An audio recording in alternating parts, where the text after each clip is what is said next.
That could have probably been mixed better. Whatever. Let's go ahead and get started, shall we? Whoop whoop. Why is that there? Nope. Go down. Perfect. Game audio on.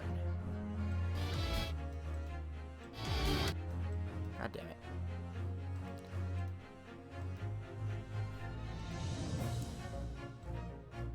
Alright. Now that my stuff isn't giving me guff, let's go ahead and get started properly, shall we?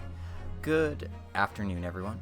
This is your host, Logic Blade, and we're back with another episode of the Great Ace Attorney Chronicles. And for some reason, I have phlegm in my throat. That's gross. So, last time around, we finally made it to Great Britain, and we were immediately thrown into our first trial. This man has nobody to advocate for his defense, because the prosecutor is apparently the Reaper of the Old Bailey. Fucking Count Dracula, Barrack von Zeeks or whatever. Dude just, I have to imagine the, prosecution bench is just a mess of broken glasses and wine stains everywhere. I feel bad for the people who have to clean it up. And I feel bad for our defendant because just when we were about to, prove that he couldn't be the killer, he frickin' made up a dumb story and then ran away because, I don't know. We don't know the details of what's going on in this case, but needless to say, we're dealing with a real piece of work for a defendant here. So, I don't want to go continue. I want to load game.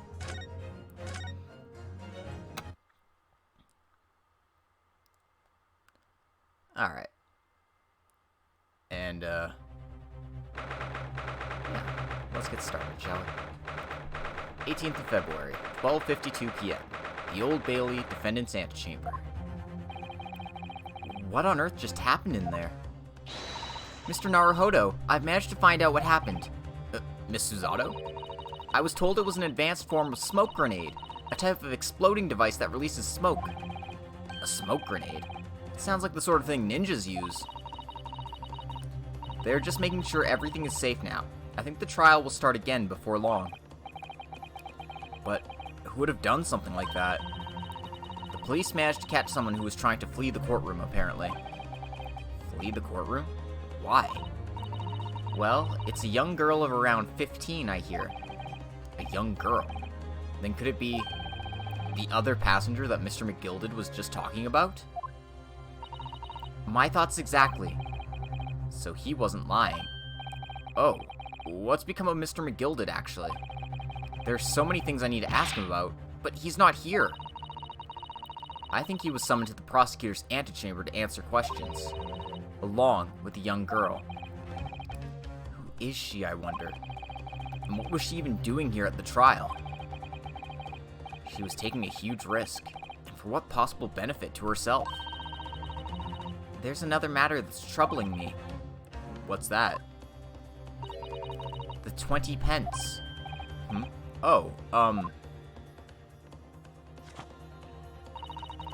according to the coachman, Mr. Beppo, he took 4 passengers that night at a fare of 5 pence each. That comes to a total of 20 pence exactly. But now it seems there were in fact 5 passengers, which means the figures don't seem to add up again. She's right. That is strange. Counsel for the defense, kindly proceed into the courtroom. The trial will recommence in 5 minutes. Oh, thank you, officer. We'll go in straight away. Well, whoever she is, I imagine this young girl will be asked to take the stand and testify now. I really can't imagine what she's going to say, but it could alter the whole direction of the trial. We'll know soon enough, Miss Susato. Yes. Alright. Let's see how chaotic this situation gets. 18th of February, 1 p.m., the Old Bailey courtroom.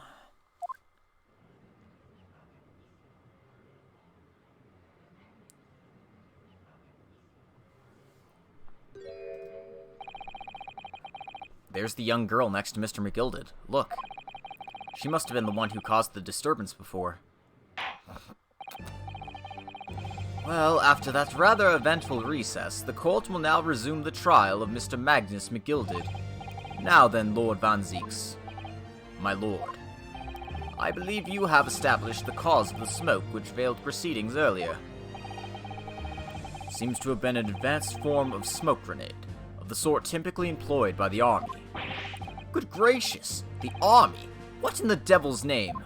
It was an elaborate attack by a young girl to cloak her escape from the public gallery, but she was caught, and now occupies the stand. Your name, girl? Are you responsible for the smoke grenade which induced such pandemonium here in my courtroom? What is the meaning of this deplorable behavior?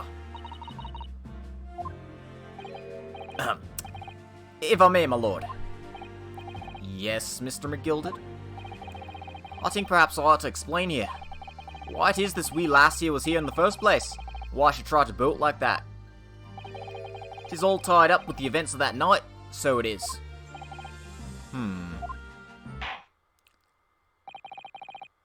Very well, Mr. McGilded. Give your testimony. You will explain to the court exactly how this young woman is involved in the case. Just what did happen that night? It's not like a defense lawyer needs that information or anything. No kidding.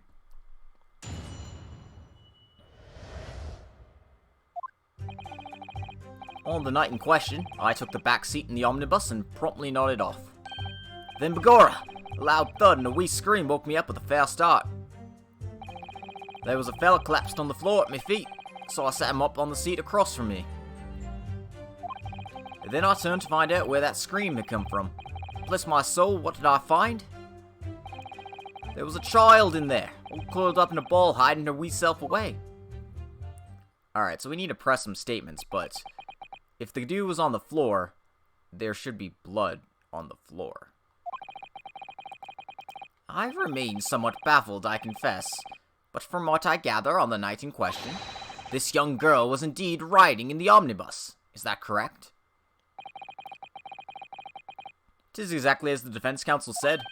This last was the 5th passenger, my lord.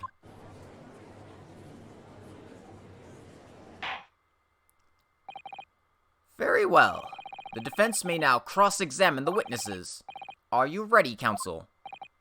Yes, my lord. Or rather, no. I have no idea where to start. Van Zieks is, pretty calm about this whole thing. I'm sure he's just waiting to throw some, major bomb at us. Alright, so, again with the testimony, if I've said it before, I'm not going to say it again. Hold it! And when you first got onto the omnibus, were there any other passengers already on board? There were not. The cabin was empty, and there was no one on the roof deck either. You were the first passenger, as it were. I see. Aye, and that's why I took the backside as I did. 'Tis the most comfortable, so it is. Could you explain exactly what you mean by the back seat? By all means. 'Tis how you already described it earlier.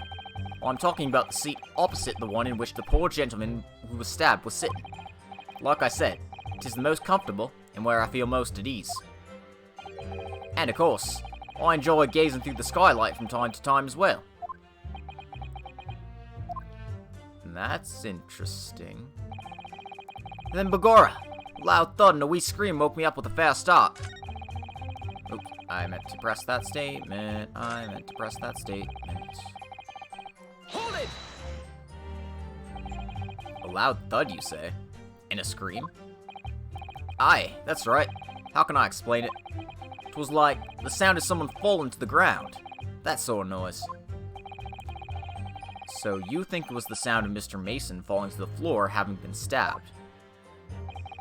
Well now, you'll remember I was asleep at the time, so I wouldn't like to say.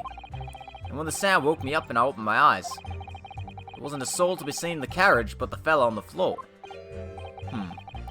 You didn't see anyone? But at the same moment, you did hear a scream. Ah, from the seats above you on the roof deck, I presume. Not above me, no, my lord. 'Twas from inside the cabin. But I wasn't altogether thinking about the scream. No, I was too stunned by the desperate sight before my eyes. There was a fellow collapsed.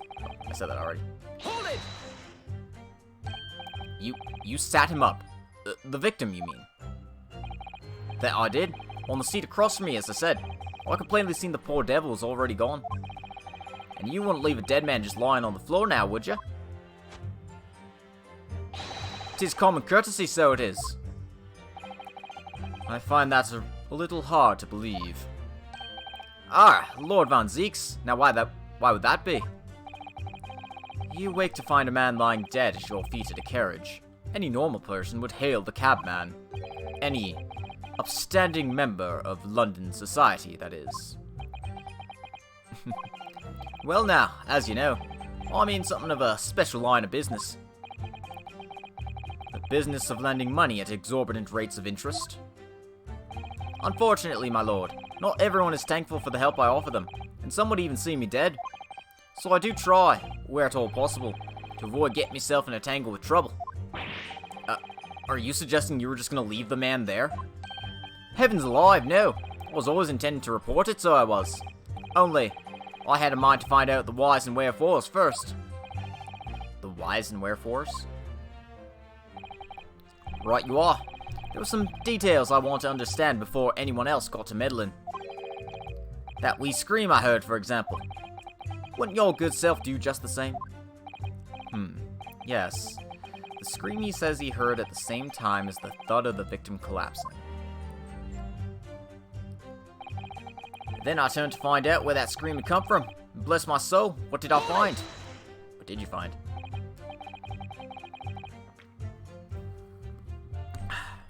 I'm afraid I don't understand. I'm sure you told the court there was no one else in the carriage except yourself and the victim. So I did, sir. So I did. As far as I could see, that is. What do you mean by that? Well now, 'tis a queer thing. That weird scream I heard when I woke up. It came from, if you'll excuse the vulgar expression, under me backside. Good gracious. Under your backside? When I lifted the seat on which I've been sitting, I found there was a wee cubbyhole there for storage. Mr. Naruhodo, we can examine the omnibus ourselves, remember? Yes, of course. The whole bus was submitted as evidence.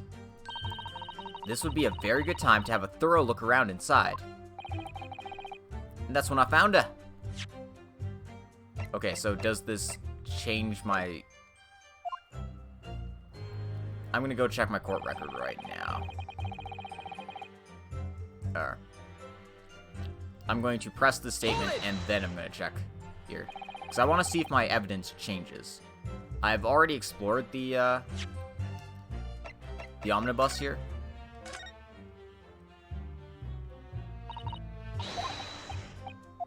But, this is where he was sitting, as he said. And under the seat is the storage compartment. So what he is saying is that someone was in here. But also, there used to be stuff in there. There was stuff in here before. This is a storage compartment, but there's nothing in here. It's totally empty. Something doesn't seem right here, but I can't put my finger on what it is. Yeah, there was stuff in there. And there wasn't blood on the floor before. My dude tampered with the crime scene. That's blood, isn't it? Is something wrong? Oh, it's just, well, this bloodstain is so obvious, that's all. And yet, Van Zeeks has made no mention of it. I suppose that does seem a little strange. Why do I have such a bad feeling about this? Thanks, Suzato, for telling me to check this out. The crime scene changed.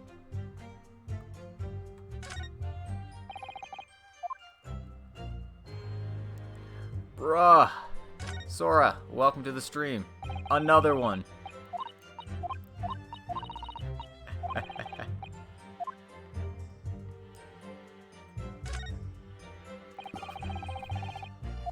Quite a large skylight, isn't it? Good enough to get a good view into the cabin from the roof deck. And a terrible view from the seat up into the skylight. And it can't be opened up from inside here. Alright. So, this crime scene's been tampered with. That's what that whole distraction was for, to tamper with the crime scene and make McGilda's story seem like it was in place. You say she was hiding herself? Aye, that's right. It was hard to see in the dim lamplight, but she was all curled up in a wee ball. When our eyes met, well, me heart nearly stopped beating in me chest. You're really overacting this. Still and all, I pulled her out from under there and sat her on the seat opposite so I could have a wee chinwag with her. The seat opposite? That's right. Just next to the dead gentleman there. You sat this young girl next to a corpse, sir. Well, as I'm sure I mentioned, a gentleman in my position can all too often find himself in mortal danger. So, I needed to find out just who this urchin was, you see. And while I was in the middle of talking with her, I heard another scream. A fella's voice this time. Presumably that scream was Mr. First, who was sitting on the roof deck seats. Right you are again, I would say, sir. Looking down through the skylight, he must have seen this young girl and gentleman with the knife in his belly. In other words, the previous witnesses did not in fact see you at all, Mr. McGilded. What they believed to be yourself and the victim was in fact this girl and the late Mr. Mason. Aye, my lord. I was, as I think everyone understands now, sat at the back of the carriage out of sight.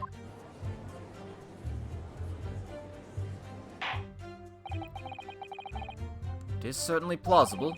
The defendant is somewhat diminutive in stature, and readily confused, perhaps, with this young girl. After that, of course. With a scream from the gentleman over us, the driver realized something was wrong and pulled up the horses. Thank you. I've heard enough. The events as explained are clear in my mind. However, at least one conundrum remains. Who is the girl?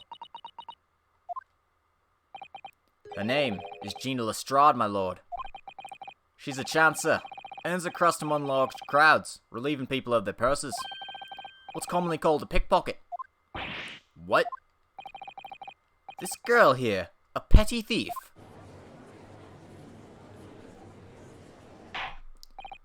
Order! Order! Is this true, Miss Lestrade? Miss Lestrade, you will answer the question. What? What? How dare you? What is the meaning of this? The girl! She's gone! Open your eyes. I'm over here. Good gracious, how? What was the point in that little sidestep? I know what you lot are thinking. Grown-ups are all the same. This dirty little dipper, you'll say, slipped up and got caught on the job. She got herself backed into a corner, so she knifed the gent. Go on, that's what's in your heads, ain't it? No, not at all. This is a court of law. We're here to determine the truth, not cast...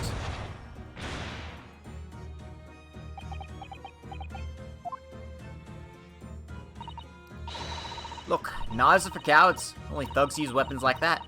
All I need for what I do is these fingers. I'm a professional, am I alright? Maybe not in your eyes, but I got pride in what I do. Let me guess. You don't count smoke guns among weapons for thugs. Oh, this? Yeah, this was in a bag I lifted the other day. Down where they keep the four-wheel drags. It's nice, isn't it? I like the pink best. Do not wave that thing in my direction again. So, you admit that you were riding the omnibus on the night in question.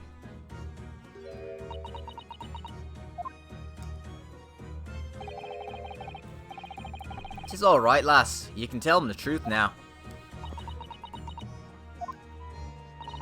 Alright. Yeah, it's just like the Irishman said. The court accepts this girl, Miss Gina Lestrade, as a valid and significant witness in this case. Accordingly, young lady, we will now hear your testimony, if you please. You will tell the court exactly what happened in the omnibus on the night in question. Alright, if I have to.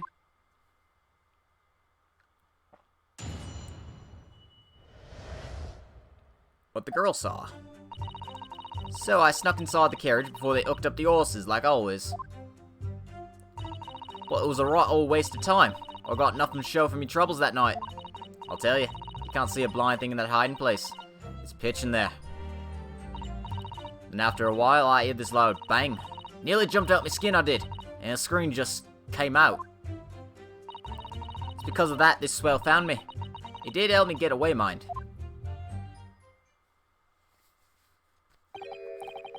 Yes, he let you go. I fail to understand why you would let this street urchin go, Mr. McGilded. Oh, 'tis simplicity myself, my lord. You see, she couldn't possibly have killed the other passenger. I knew that for a fact. How? As I'm sure I said before, sir.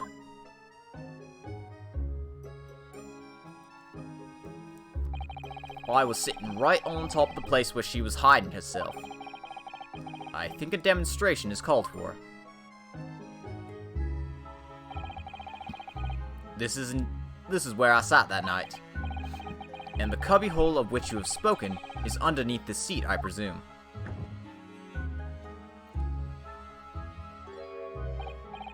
Yes.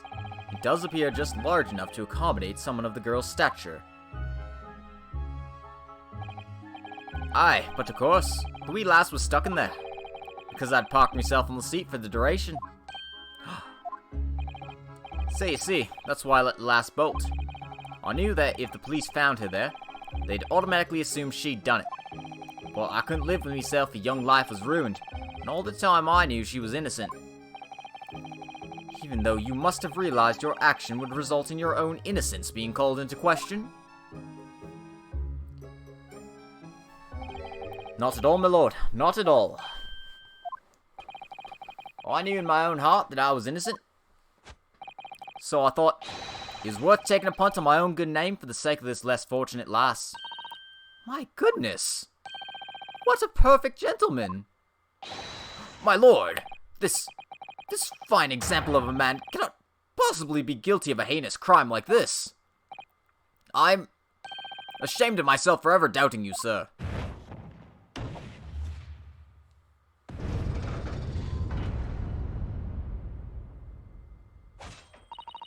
With calm, calculated reasoning, one arrives clearly at the truth every time.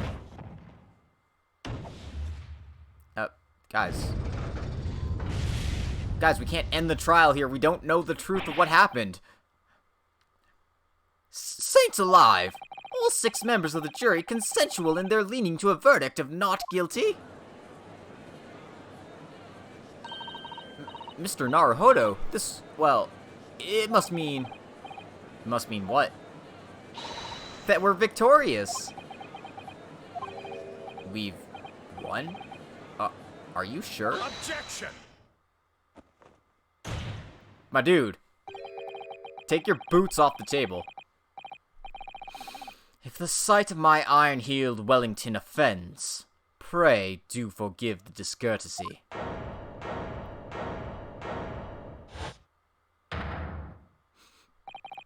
This really is a consummate example of the one monumental flaw in British judicial practices, where evidence and reasoning should be paramount. Emotion rules the day. Emotion? The witness's latest statement gives us a clear insight into his true nature. What do you mean, his true nature?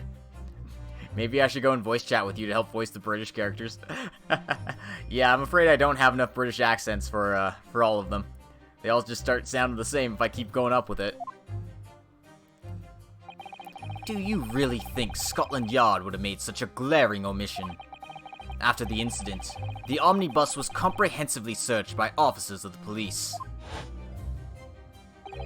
Obviously, the interior of this cubbyhole, as the witness put it, was included in their investigation. The compartment under the posterior seat was full of the coachman's belongings. It's noted in black and white here in the police report. Good lord! The evidence has been tampered with. In order to corroborate Mr. McGildered's story, someone has unlawfully removed everything from under the seat. Ooh, I had a bunch of frames drop there. What? Nani? Hey Grumpy, welcome to the stream. Hope you're doing well, and also welcome Koro, welcome Richie. Hope you guys are having a fun time. Order! Order! How could such a devious contrivance possibly have been effected, Counsel? Naturally, we must acknowledge the deficiencies of the constabulary in allowing this to have happened. However, I assure you, when the omnibus was wheeled into the courtroom this morning, the compartment under the seat was... Well, shit. Gotta love fucking Streamlabs going, hey, it's time to go shit yourself. But we're back. Hopefully I dealt with that little hiccup. But yeah, I don't know how much was missed during all that, but I'll start from where Van Zeeks was talking here. Naturally, we must acknowledge the deficiencies of the constabulary in allowing this to have happened.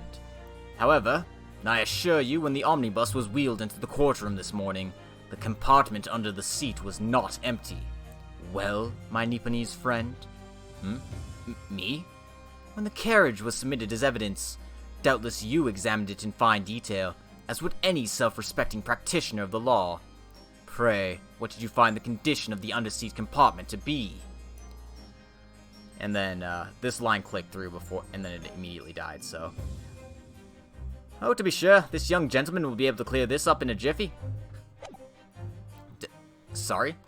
Did we start? Yeah, we started. I've been going on for about 30 minutes before I had a little hiccup, so, we're, continuing on with trial, 3.2 here. Sorry? Go ahead, you tell the court now, fella. How this was all an elaborate excuse by the desperate Lord Van Zeeks. But it's not. Well, counsel, do you have something to say on this matter? How am I supposed to answer? What can I say about the state of that little compartment under the seat of the omnibus?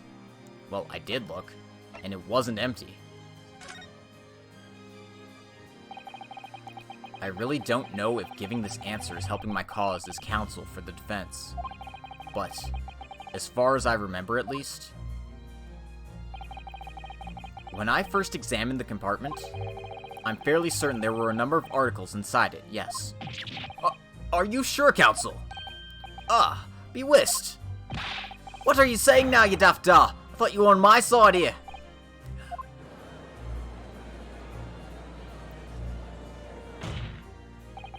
What game are you playing? Your task is to defend the man in the stand. Why would you say something to compromise his position?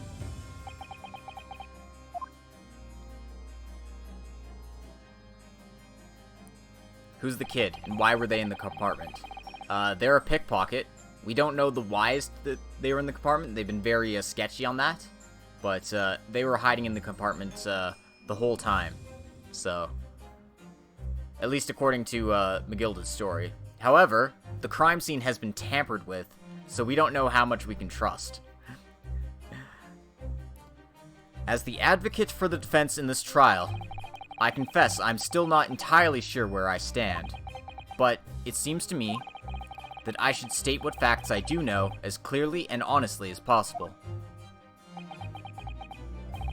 Interesting. She's not altogether pleasing, fella. I'm simply telling the truth, Mr. McGildered. Well, don't forget that you're supposed to be representing my best interests here, lad. Now then. fella's memory's a curious thing, not altogether reliable. No, the court must consider the facts. He does have an obligation not to lie, either. Yeah, exactly.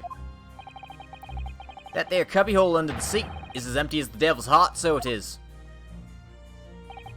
Do you think perhaps it would be in your best interest now to admit that you might have been mistaken? Why? Why do I feel like something's not right here? I should like the jury to weigh in on this matter, I think. That compartment is designed to house equipment used to maintain the smooth running of the carriage. The Guild's rules state that omnibuses should be properly and fully equipped at all times. So it certainly wouldn't have been empty on the night in question. Beppo isn't that irresponsible. That money-lending fleecer and the pick purse are lying.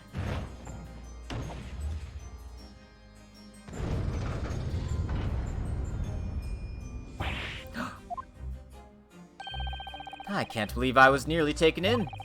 The stinking rich are always stinkers. Nothing but cowards, the lot of them. What? Oh no. It's a trick! Of course it's a trick! Am I gonna go straight from all innocent to all guilty just like this? I hope not. Quite so, I must concur here.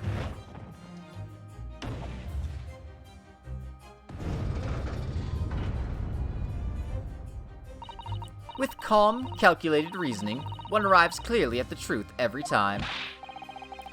Yes, but every time a different truth, it seems.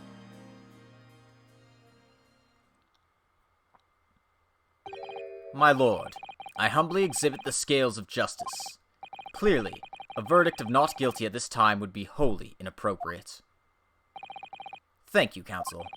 But before we proceed any further, there's the matter of the outstanding cross-examination. Counsel for the defense, begin your questioning of the witness, please. Yes, my lord. What just happened?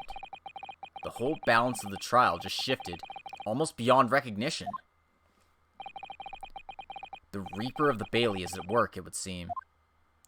Listen, we were the one who bailed him out. Come on. I wonder if the trial would have just ended if we said, there's nothing about the compartment that changed. I feel like, you know, that's the wrong choice, but hey.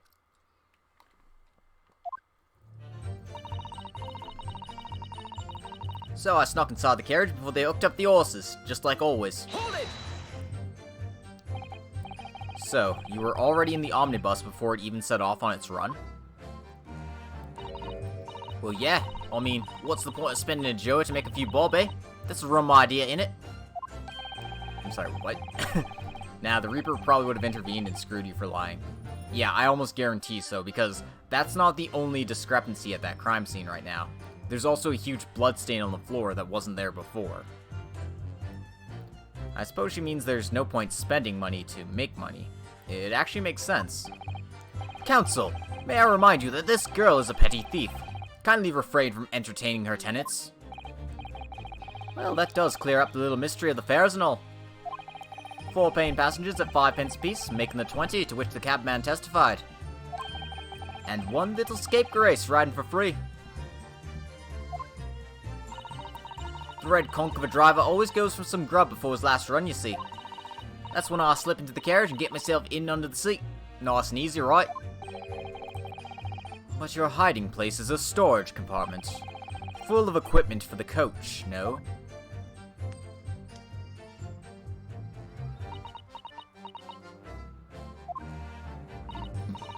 Yeah, there's brushes and buckets and whatnot in there, sure. Always chuck all that out and cram into a corner somewhere. No one ever seems to bother much. And yet, according to the report filed by the police officer who first arrived at the scene, the compartment was full of such paraphernalia. Well, I didn't know nothing about that. Like I said. Hold on, I am losing my accent. Like I said, I moved all that stuff out so I could hide under the seat. That's all I can tell you. Yeah, I'm stuck on that now. It seems we've reached the end of that line of inquiry. Continue. But it was a right old waste of time. I got nothing to show for me troubles that night. Hold it! waste of time? Why is that? Well, most nights, I'm on me own in the God Permit, at least some of the time. I beg your pardon? Did you say God Permit? I think she paused too much regarding where she hid. Yeah. Oh yeah, well, that's what Mycon called it. You'd say the omnibus, I suppose. Point is, any normal run, the carriage ain't got no one in it for a while. And that's when you come out of your hiding place and get away. That's it. Only that night. This cove was sitting on my seat from the start. You gonna upload this stuff on your YouTube later? Want to catch what I missed? Oh yeah, that's in the process of going right now. The first episode will probably be going up on the 25th. And then I'll probably release like one every 2 days after that. And he didn't budge the whole way, did he? Not 1 inch. I was totally stuck. Do you mean to tell us that you were present in the carriage for the duration? You were under the seat the entire time while events unfolded in the enclosed cabin. Yeah. Right, mister. To be sure. I was as shocked as anyone. You don't expect to lift the cushion you've been sat on and find a child now, do you? So this Miss Lestrade couldn't possibly be the culprit then. I'll tell you can't see a blind thing in that hiding place. It's pitch in there. Hold it! So you couldn't see out into the cabin at all? Not a jot. Most days I push the cushion up with me head and look out the crack. Then I can have a butcher at whose I'm gonna fiddle. I thought you were a pickpocket, not a butcher. I mean, I can have a look. The seat I get under ain't as plush as the other one, see? So most of the time, the passengers plant themselves opposite. But for some reason that night, this here Irishman had this whole journey right over me head. And for that reason, you weren't able to push the cushion up to peek out, I see. Okay, now I'm thinking of something he mentioned earlier. The back seat's the most comfortable seat, but it's not as plush as the other one? How does that make sense? And he wants to get a view out of the skylight, but if you look up out of the skylight from that seat, all you can see is the back seats of, people in the front. It's just like, what? What are you looking at? Yeah, this whole testimony is getting fishy. I just don't know where the contradiction to point out is just yet. Truth is, I ain't too happy in small dark places. Feels too much like being thrown in the clink. But it's the only place to hide in them carriages, so it's Obson's choice. Why doesn't she just stick to picking people's pockets in the open then? I'd say there's some reason that she's not letting on, judging from her demeanor. So anyways, I was a bit scared, but I just had to stick it out under there. Nothing else for it. Then after a while, I heard this loud bang. Nearly jumped out my skin, I did. And the scream just came out. Hold it! When you say a loud bang, do you mean the noise of someone falling to the floor? Again, a really long pause. Could have been, I suppose. I don't remember so well. Point is, it made me jump. And you let out a scream, involuntarily. That's right. And then I felt the cushion over me head get lighter all of a sudden. Presumably when the defendant got up in order to help the victim, yes. Or not. It could equally have been the moment the accused stood in order to stab his victim, could it not? Well, girl, did you see what happened at that crucial moment?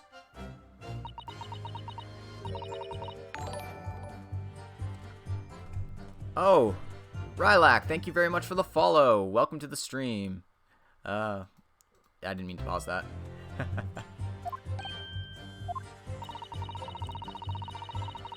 I pushed up the cushion and had a quick butchers while I had the chance, didn't I? Hope you're enjoying the Great Ace Attorney. And welcome. The Irishman was sitting up with a bloke who had folded on the seat opposite. That matches Mr. McGilded's account, of course.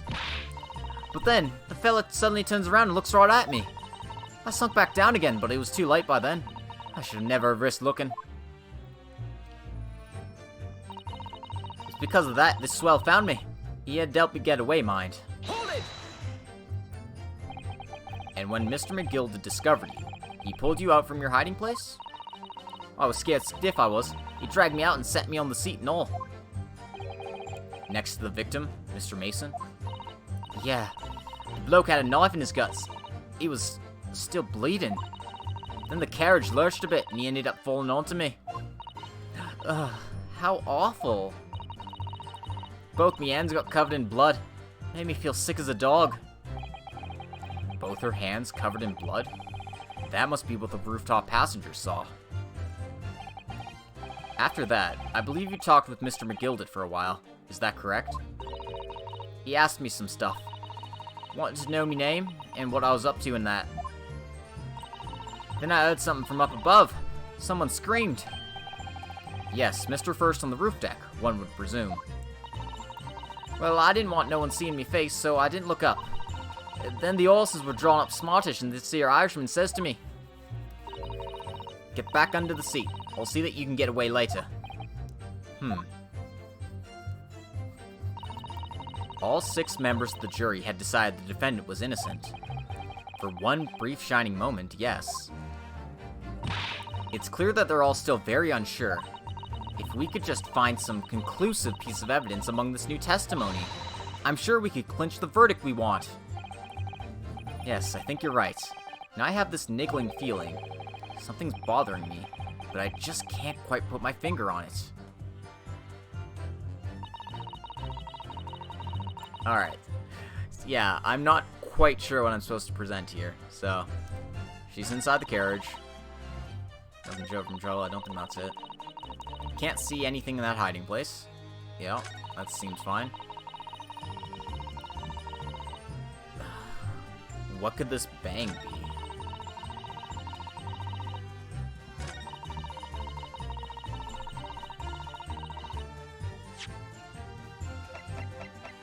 I'm not presenting anything, but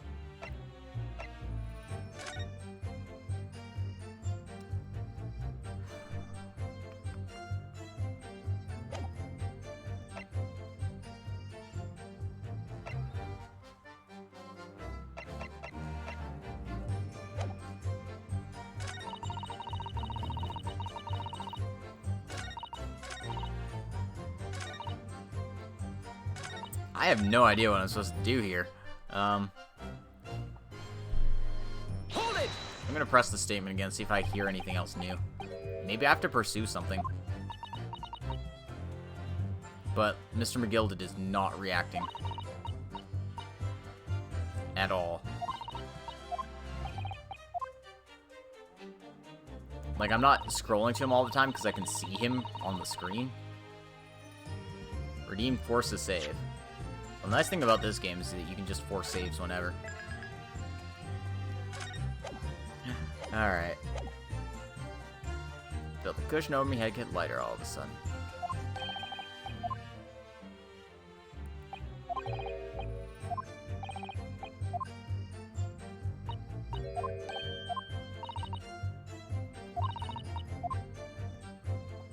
Yep.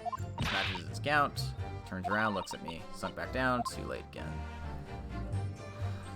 Maybe it has something to do with the timing. The timing of people's testimony. I want that blood on the hands testimony. Like, if I could press that, maybe I could get somewhere with that. Hold it! So I'm gonna press the last statement again.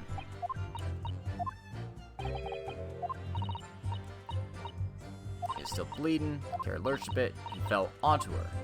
If he fell onto her, wouldn't she have blood elsewhere?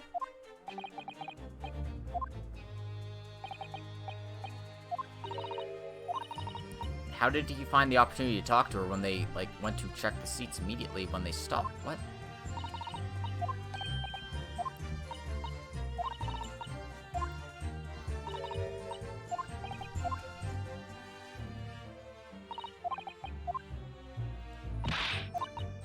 Conclusive piece of evidence among this new testimony.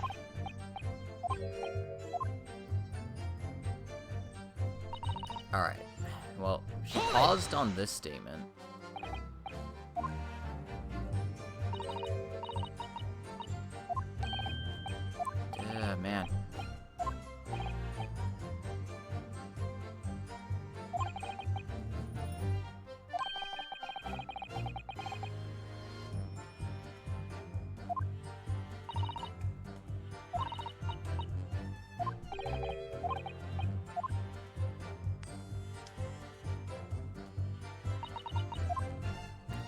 I don't know what I'm supposed to press. Well,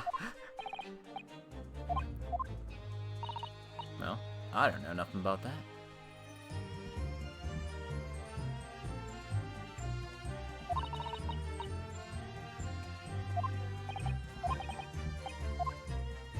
Seriously. Hold it!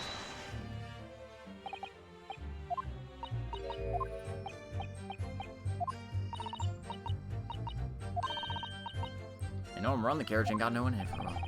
Can we look at the evidence again? Yeah, I wanna... Like... We've got leather gloves. These are Mr. McGilded's. There's only blood on one hand. We have a crime scene photograph.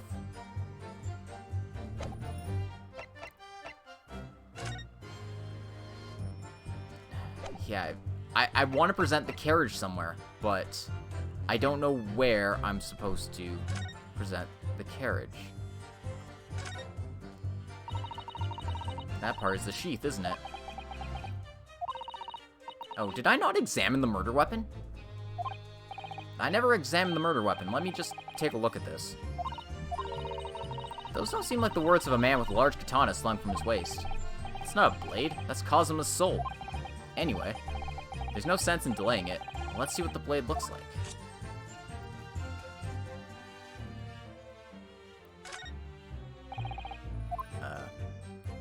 Yeah, it's his soul, man. Ugh, that looks a lot like blood.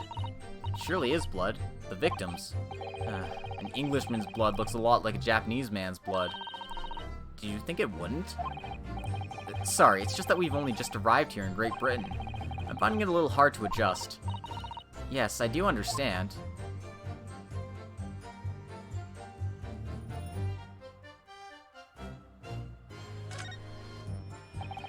An ornate letter M. Undeniably Mr. Magnus McGilded's initial. And it's beautifully gilded, too. It must be very valuable, I should think. What is it? Look at this M. If you turn it upside down, it becomes a W. This could change everything. A W? Yes, this is one of those, you know, turnabout cases. I'm sure of it. I'm afraid I don't know at all. But what I am sure of is that this is an M. Oh. Well, that idea was quickly quashed. It's fine, Naruhodo. I was thinking something similar before I took a closer look at this. Alright, so is there anything else I can examine here?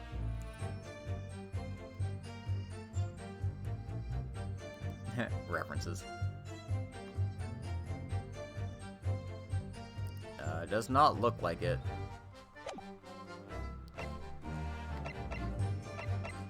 Is anything new in the ledger, maybe?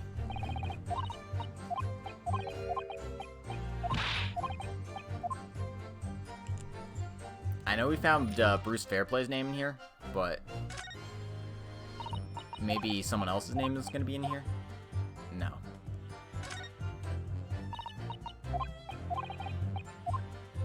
Alright.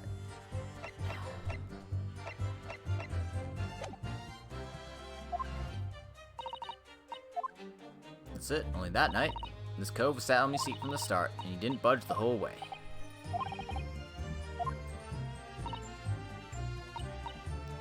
Telling me I've been making my W's wrong. Can we go back to the carriage? Yeah, let's take another look at the carriage. So I'm gonna check out the outside here. Yeah, like this has to be the relevant evidence.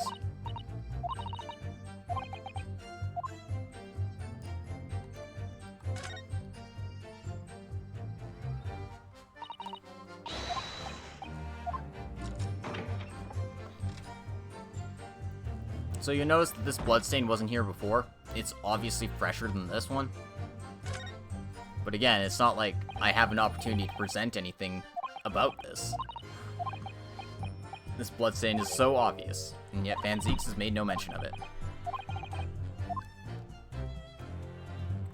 This is where she was hiding.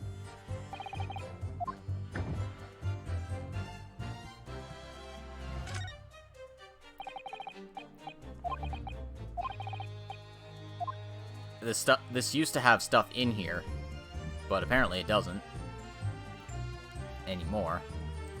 this is where Gina was apparently sitting after the fact, and how she got blood on her hands, because the victim fell onto her, according to this testimony anyway.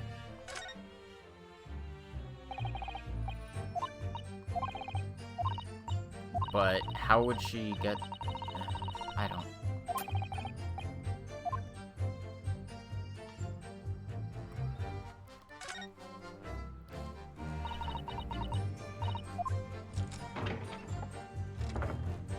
Yeah, I just don't know where I'm supposed to present this, because I feel like I need to pursue something to get new evidence, but... Excuse me. This isn't gonna help, but...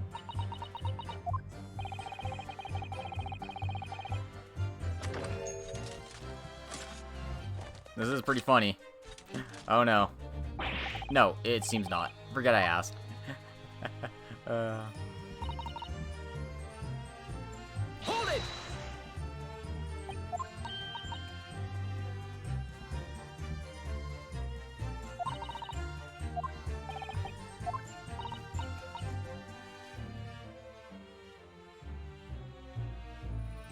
Excuse me. Let me ask you something, Mr. McGilded. Nope. No, not really. I'm altogether happy with what's been said. Kind of you to ask, though. Still no. Yeah. Have yourself a tip. Does he think I was asking after his general well-being? Oh, God. Hold it!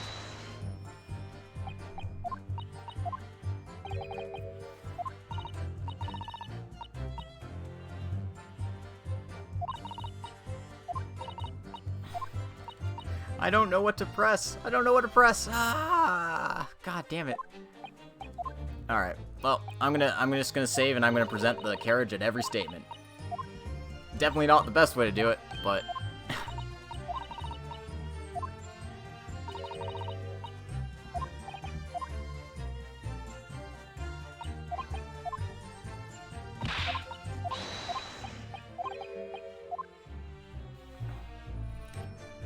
Alright, stuck inside the carriage before they hooked up the horses. Waste of time.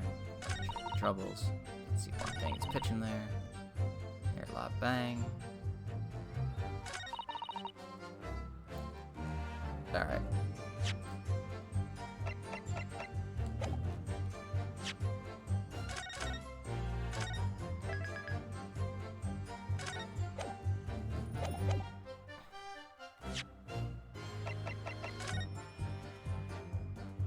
Oh, I meant to present. Objection! Definitely not the answer. There's clearly something odd about that last statement made by the witness. No, there is not.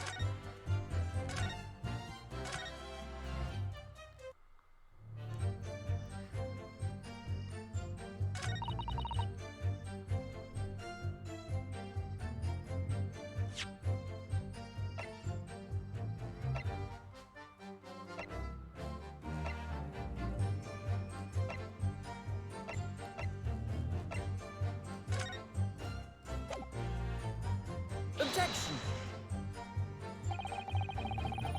Let's just consider the implications for a statement for a moment, shall we? No. Let's not. God, I don't know. I just don't know. What the hell am I supposed to be doing there? God.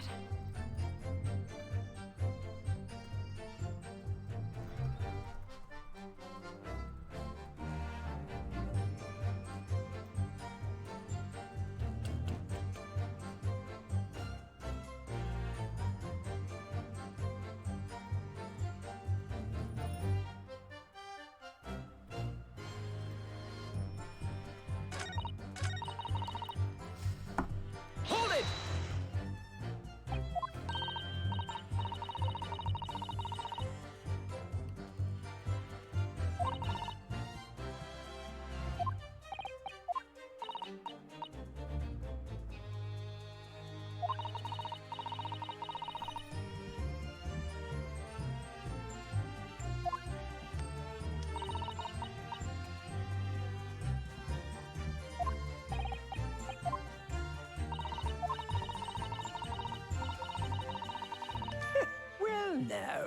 Oh, that's a new reaction. He definitely didn't do this before.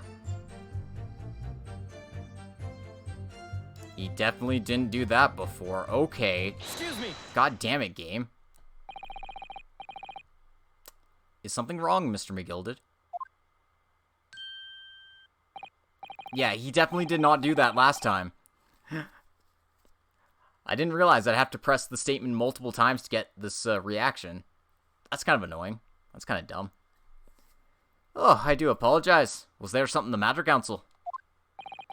I'm just wondering if Miss Lestrade's last comment made something occur to you, perhaps. You seem to be thinking something to yourself. Oh, no. 'Twas nothing important. I was feeling bad for the poor lass is all. I remember feeling desperate myself as a young lad, shut up in the dark. 'Twas terrifying, so it was. I see. Yes, I'm sure we can all sympathize. I'm still scared of the dark now. Aye, and I don't know about yourself, but I find that the darkness seems to make everything you hear seem that much louder as well.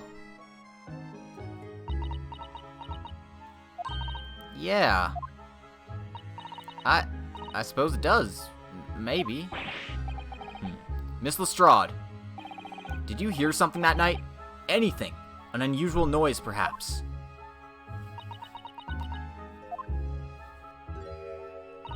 Nah, not really. All I could hear was the Irishman snoring. But jabers, there's no need to tell the whole world of my foibles, you little scamp. What a pity. If only Miss Lestrade had heard something, it might have given us a vital new clue. Yes. What should we make of that last statement of hers? Well, we need something. Anything to cling on to, so... My lord, I believe the statement just made by the witness is profoundly important. Profoundly important? But all she said was that she heard nothing. Yes, which is the profoundly important point. I'm almost sure of it.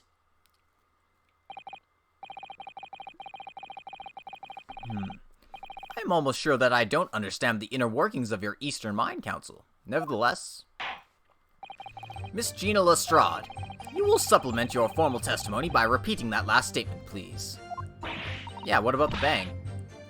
What? Supplement? What are you on about? Don't give me all your fancy talk. I know what you're trying to do, but it won't work on me. That's right. Insult the judge. Always a good move.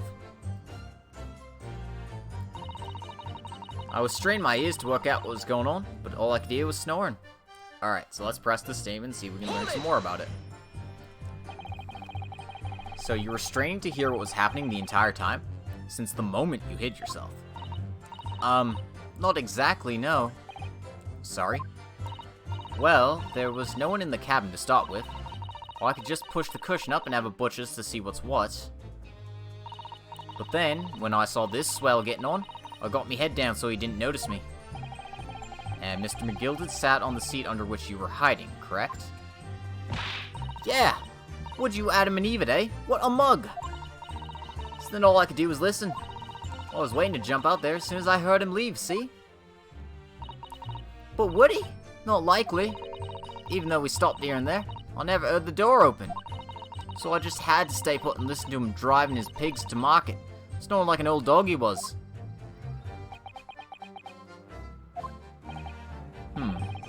Are there any conclusions we can draw from that, I wonder? It doesn't add up because Bruce Fairplay and the other guy first knocked on the door of the cabin and asked if they wanted to get in. Miss Lestrade, what you have just told the court is clearly at odds with the facts. At odds? Are you sure, man? Absolutely. It seems my learned Nipponese friend is not as dull-witted as I feared. So Van Zieks realized it too?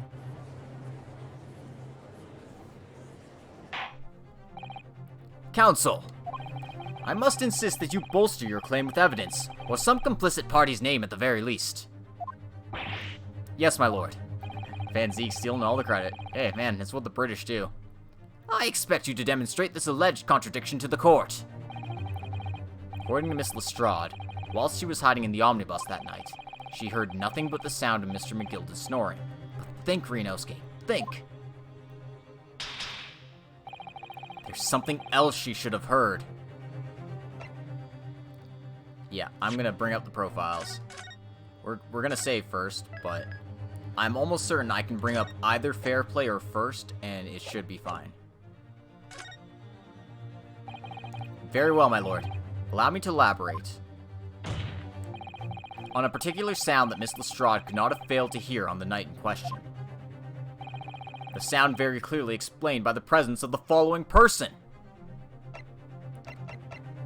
Actually, I could also put this guy, the victim. How else will the victim get inside the frickin' cabin?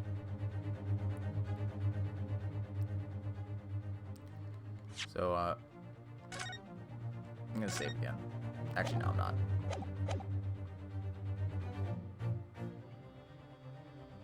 Take that!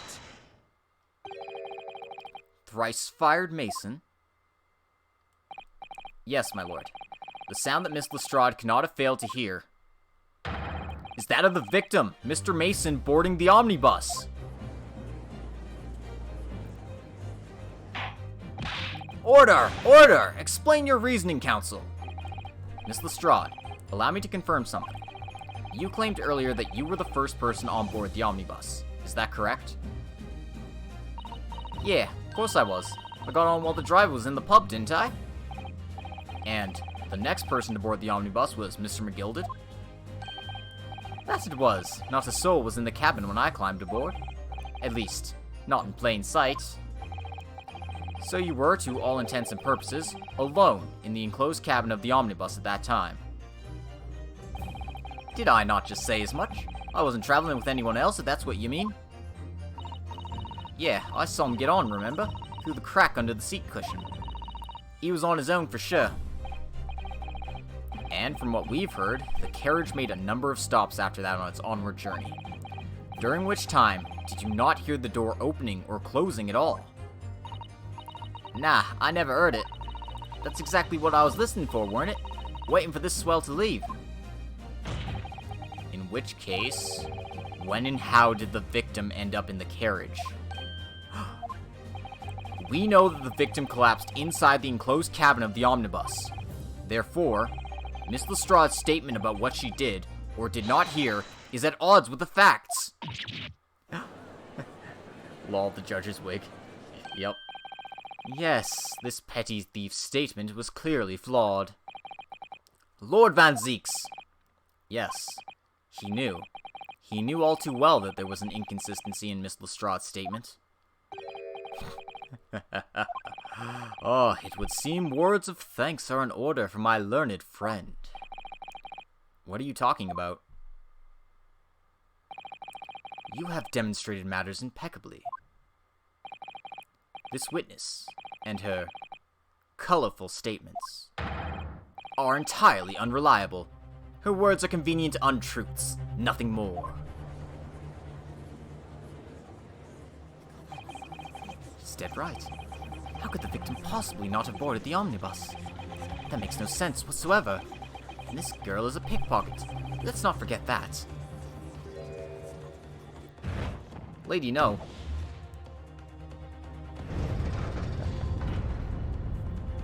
Or it is the truth. Maybe. She didn't even say anything. I didn't want to judge the dear little mite just because she has some rather naughty ways. But I must say, I can't abide liars. Neither can I. Mr. Foreman, I didn't want to judge the girl just because she has some less than salubrious ways, but I must say, I cannot abide liars.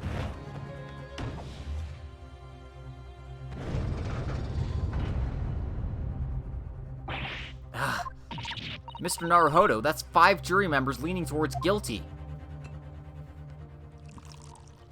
Oh, boy. Well, your consideration for others is refreshing, my Nipponese friend. To the considerable troubles you have spared me. How many glasses does he have? Seriously. I know, right? Yes, very refreshing. Ah! Grah, what are you playing at? Have you forgotten who you're working for, you useless Eastern Abaddon? This is carnage. It's perfect. Juror number 2 is the only one left. Mr. Naruhodo, the way this is going, I know, if we can't find some new way to convince everyone of Mr. McGilda's innocence, the judge will rule and we'll have lost. I very much wanted to believe the words of one of London's most respected gentlemen, but those of us in service know we must accept hard truths. Hold it!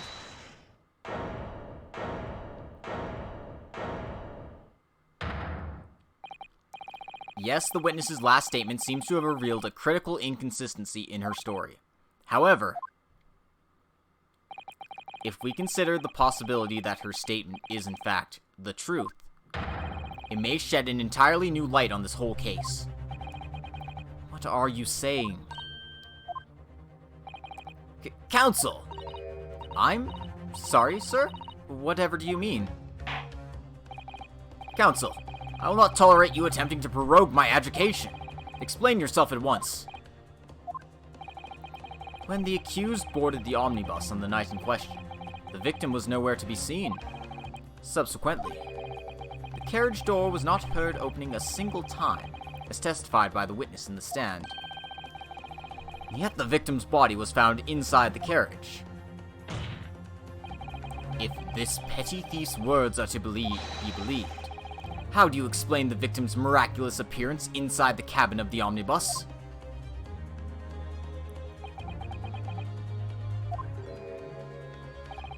There's only one way to explain how the victim came to be inside the carriage.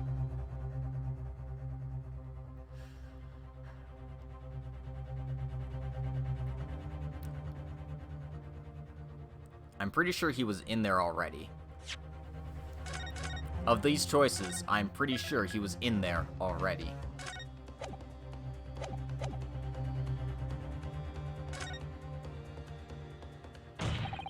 Clearly, he was in there already from beforehand. Objection. Tell me, my learned friend, what was the function of that clearly in your last sentence? Well said, Lord Van Zeeks. The clearly is troubling me also. No. That's really not the point. The point is that the victim must have been in the carriage from beforehand. Then answer me this. By beforehand, to what specific point in time are you referring? Well, clearly, okay, it's not. I will have to penalize the defendant for that. No, you won't. That never happened. Don't worry about it.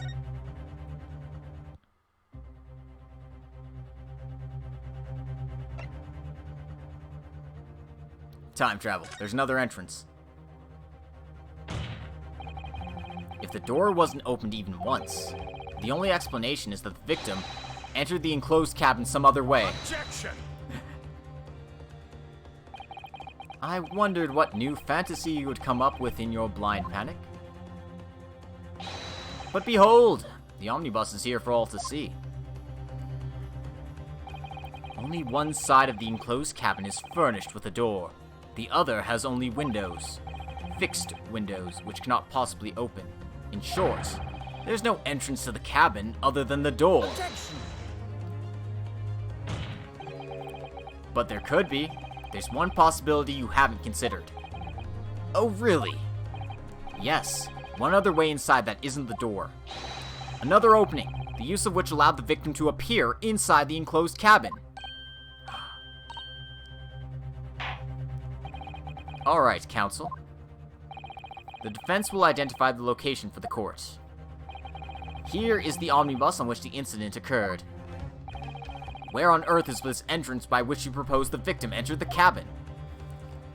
My gut says skylight.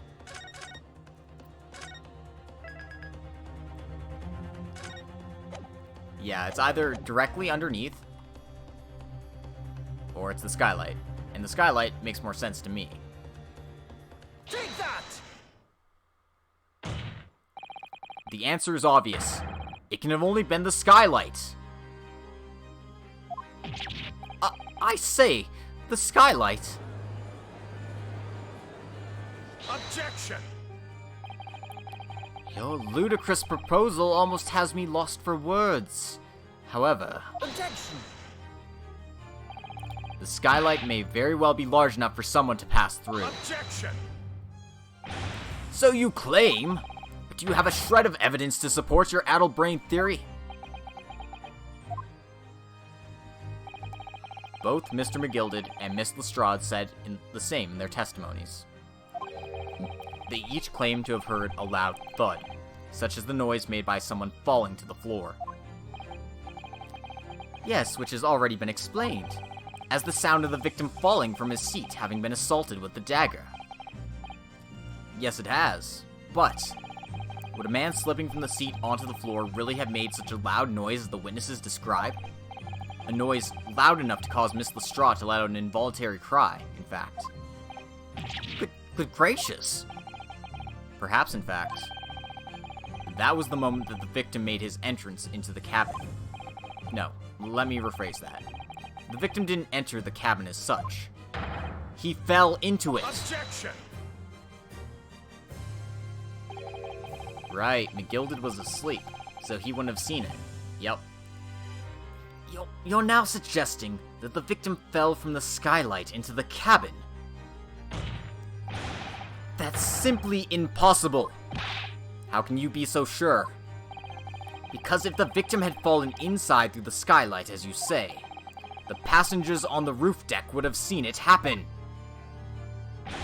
And yet, not one person made mention of such events in their testimony. Well, yes, that's true, but...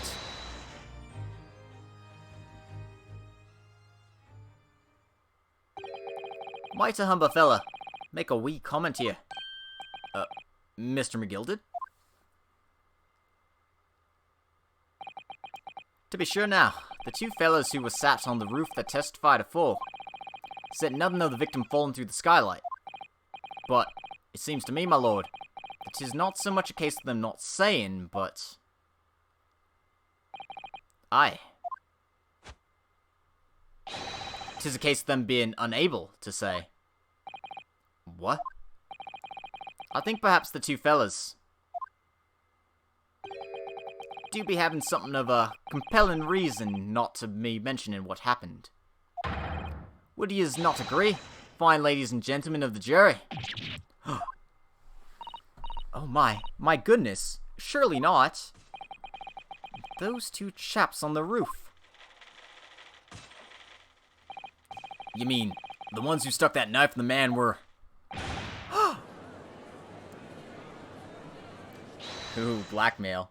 One of them killed them, yep. And that might... Just what exactly are you insinuating here, you blitherer? You rotter, he said. You rotter! What are you insinuating? This is a flaming outrage. I've got a good mind to give you a blinker in a minute. He'll give you a shiner in a minute, he said. And so will I. Mr. Fairplay? You're effectively accusing me, a city gentleman and well-respected banker. And me, a very angry hatter. Suggesting that someone like me could have stabbed that man in the guts. It's a disgrace. It's scandalous. It's... I protest. I protest in the strongest possible terms. That's right, I protest too, but you rotten scoundrel. A Mad Hatter. Yep. Order! Order! Order! This is not the time, witnesses. I will not permit this wanton invasion of the stand. Return to the anteroom at once. But this is beyond reason, my lord. It's outrageous. It's very hurtful, you know. My lord, if I may comment. Go ahead, Lord Van Zeeks. It was the defense that incited this outburst from the witnesses. My learned friend has seen fit to abandon all protocol and accuse the witnesses without proof. Accuse? I never intended to. It seems, young Nipponese, that your command of the English tongue is wanting. You propose to this court that the victim fell through the skylight from the roof deck of the omnibus. That hypothesis cannot possibly stand without the rooftop passengers being aware of the events. You have branded these gentlemen liars. You have intimated their criminal guilt. In our British Court of Laws, that is what is termed a baseless accusation. I know it was rash to put this idea forward without any actual evidence, but you can't just dismiss it without a second thought. What are we wasting time for? Get them to testify! I thought there was something fishy about that hat from the moment I laid eyes on the fellow. We have to see this matter through now, one way or the other. If there's filth and rubbish in our midst, we must dispose of it at once. Testify.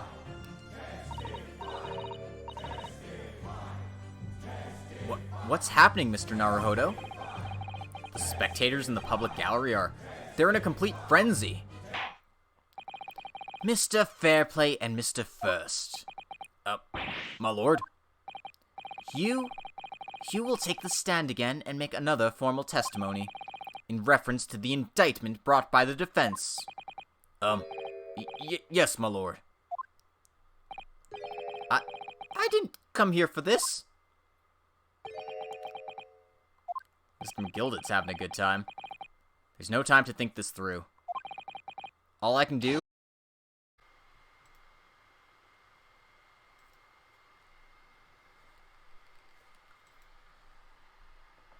Alright, hopefully we're back. I'm hoping that this works properly. We were the only two people up on that roof deck, dead or alive. I can swear to that. If anything had happened while we were sitting, don't you think one or the other of us would have noticed? In any case, neither of us know the first thing about the victim. We have no reason to kill the man. The skylight was shut the entire time, I tell you. We couldn't possibly have opened it. You're so sure the victim fell through the skylight? Where's your proof? Hey Grumpy, hey Sora, hey everyone. Sorry about that. Internet decided to take a fucky-wucky right about now. I must say that on listening to this testimony, it is somewhat hard to imagine how either witness could have performed any malevolent act on this open rooftop deck. Yeah, the bloodstain on the floor there sounds like the best bet, but we know that that wasn't there before, without the other noticing forthwith. That's right. You see? We're innocent, I tell you. Although logically, of course, the argument falls down if the two of you were in collusion with one another. What? According to investigations by Scotland Yard, the two witnesses share no common dealings. Ha! Well, I don't trust coppers any more than I trust the stinking rich. Something doesn't feel right here. The trial is going in our favor, really. So why do I feel so uneasy? Counsel for the defense, over to you. Your cross-examination, please. Oh, yes, my lord.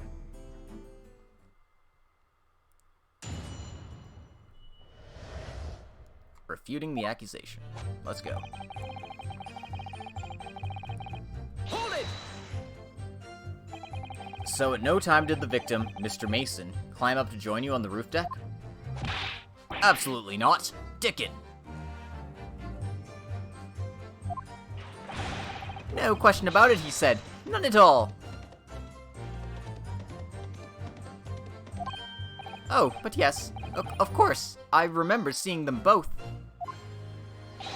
I saw the victim inside the enclosed cabin, talking with this man here.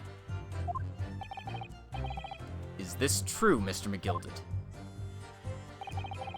Dear me, my lord. At the risk of repeating myself, I boarded the omnibus alone and nodded off inside almost immediately. That's an outright lie. Without doubt, you were engaged in... Let me stop you there, fella, and ask, do you have any evidence at all? At all?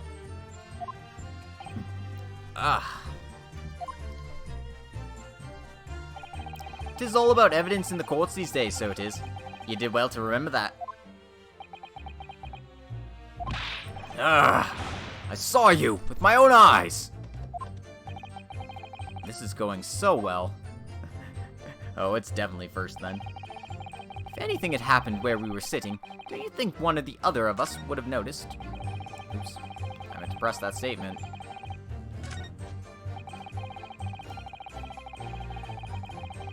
Hold it! Well, it was on the final run of the omnibus, at past 10 o'clock in the evening. It would certainly have been quite dark, perhaps too dark to see clearly. Is this some kind of a lark? Is this some kind of a joke, he said? Is this what it is? Or perhaps one or the other of you fell asleep briefly. Are you fair dinkum, sir? Are you serious, sir? That's what he said. It's impossible, I tell you. I'd give you the keys to the vaults if you could fall asleep in that bitter cold. And if you did manage it, your eyelids would freeze shut and you'd never open them again.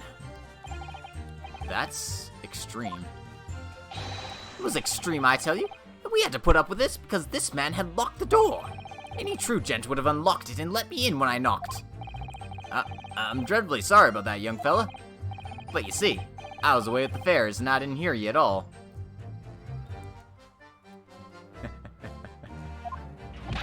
That's a lie. I saw you through the glass. You were talking to someone. Now. 'Twas a cold night, so it was. People do be seeing things that aren't real in the cold. It is hardly surprising. Seeing things! I believe we have reached an impasse here on this particular point. You! Don't take it personally, lad. If I'm a suspect in this case, it is only fair that you and the other fiend are too. Open and free competition is what a capitalist society is all about. This isn't a competition I should like to be involved in, really. Oh, God.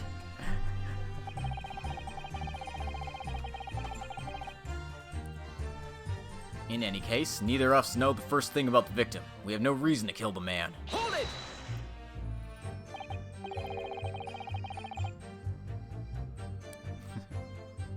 Well, they both have debts together, so that's something we can point out. So, you've never met Mr. Thrice-Fired Mason before?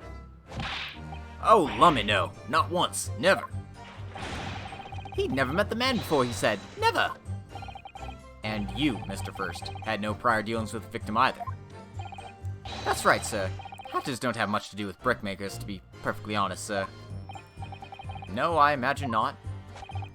You see, how many different ways can I put this? Neither of us have the remotest connection to the gentlemen who are inside the cabin. That's not true. Excuse me! Let's pursue this one. Mr. McGilded? Yes, counsel. What can I be doing you for? Did the witness's last statement give you pause for thought somehow? Not the remotest connection. Is that right now, I wonder? What are you insinuating now? Ah, Mr. Fairplay. It has been far too long, it has. Eh? If I'm not very much mistaken, I believe 'tis fast approaching, is it not? Your repayment date. I beg your pardon? You borrowed 20 guineas from me, sir. At an unconscionable rate of interest. You tricked me. It's extortion. Well now, is that a touch of begrudgery, is it? The sort of begrudgery that might motivate a fella to pass off his crimes on another. And, young Mr. First. Me, sir? What do you want with me, sir? You do be making hats for a living, do you not? That there top hat sliding about on your head? Is that one of your own creations, is it? Oh, well, I'm still just an apprentice, you understand. I'm learning to find the perfect fit for whatever fine gent walks through the door. Perfect fit, is it? Well, it is a very distinctive design, so it is. Many customers like it, I tell you. They like a distinctive touch. Customers such as Thrice-Fired Mason. Ah! There was a photographic print of the victim submitted as evidence afore, my lord. Oh, this, you mean? I can't help but thinking that poor fella's hat looks distinctly familiar, wouldn't you say? Yep, they're hat buddies. Oh! That's one of my hats! Is this guy just being his own defense at this point?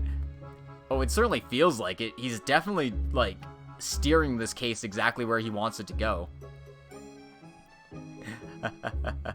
He was planning to be until we got inserted into this. Exactly. Aye, that it is.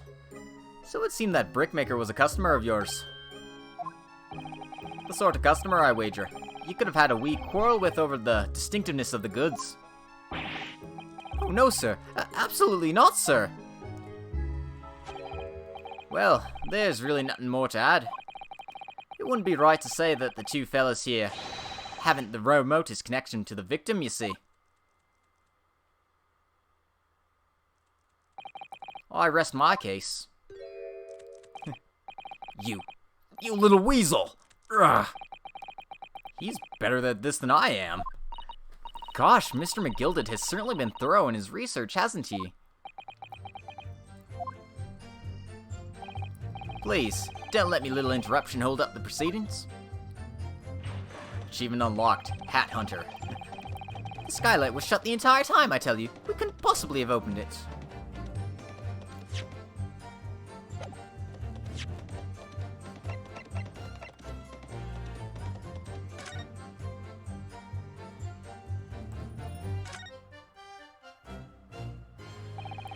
You can certainly see inside the carriage.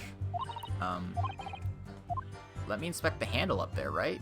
That's what I want to check out. Because, I mean, that looks like it can clearly be opened from the top.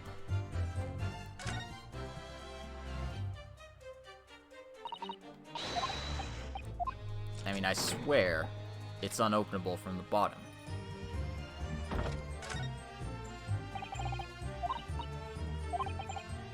There doesn't appear to be a handle or catch of any description, so I suppose it can't be opened from inside the cabin at least. Okay. Hold it! Let's just keep pressing statement, shall we? Are you quite certain about that? That the skylight was shut the entire time? I'm gonna lose my block with you in a minute. He's going to lose his rag with you in a minute. That's what he said. Take a look for yourself. Go on. You see? It's shut fast now, just like it was on the night. So it is. Of course, a fellow the size of Mr. Mason could likely break right through it, and still and all. What? Just looking at the size of the thing, you understand. Now, you hold on there a minute, sir. The size of the ting means nothing. Not on its own. Let's consider the bigger picture here, shall we? Let's stop biting our cane, shall we? I was riding the omnibus on another occasion when, well, I broke wind, loudly. I shocked myself with it as it happened. Excuse me. This is an unexpected confession, Mr. First. Oh, I just mean to say, well, the point is, I tried to open the skylight, you see. But, just my luck, I couldn't make it budge. The stench was terrible.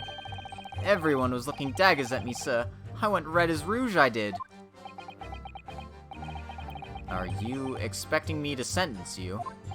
Oh, no, sir! The point is, the skylight can't be opened. I tried and tried when I was inside that cabin of shame. Excuse me. Do you have something to say about that, Miss Lestrade? Miss Lestrade.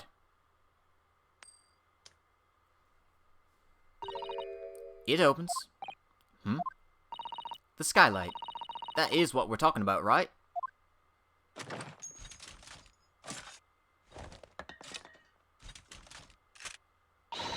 All them skylights open dead easy. More easily than you can load that weapon? That's a lie, I tell you. Otherwise, when I broke wind, I... You can't do it from the inside, you mug. Oh! Look, a A few weeks ago, I was up on the roof deck of one of them drags. No, I had a great I had purses coming out me ears. Miss Lestrade, this is not the forum to be eulogizing on the subject of your criminal activities. Well, anyway, I had a bit of a scare. When I lifted the last bloke's purse, he got wise to me. All four of them surrounded me, so I couldn't hop off the bus and leg it. So what I did was, I used the skylight, opened the catch and jumped right through. What? Yeah, the catch from the skylights is on the top side. That's why you can't open them from the cabin. The skylight opens from the roof deck? Bailiff! Climb up onto the roof of the omnibus at once and verify the witness's claims.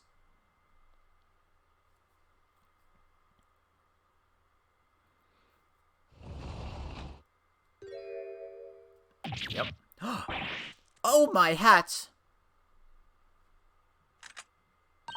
See?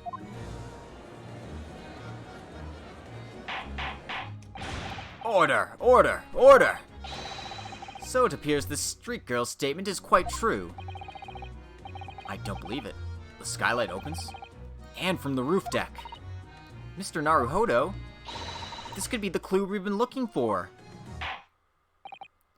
Well, counsel for the defense, please continue with your cross-examination. Yes, my lord. So the skylight opens. Perhaps I should investigate for myself. You're so sure the victim fell through the skylight. Where's your proof? Hold it! Proof.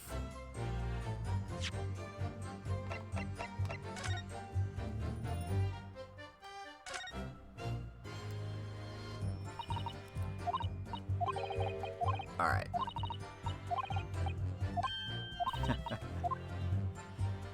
Let me examine this and open it up, please.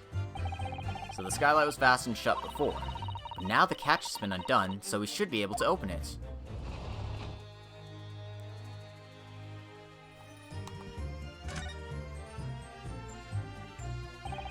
You can certainly see the inside of the carriage through this opening, that's for sure. Yes, and there's a lamp in the enclosed cabin, so I'm sure the witnesses would have been able to see quite clearly. Alright, so now that we've opened it up, let's take a look inside here and see if we see anything new. I mean, not that this isn't new, but this new blood on the floor that wasn't there before would make a lot of sense now as evidence that somebody fell from the skylight and onto the floor here.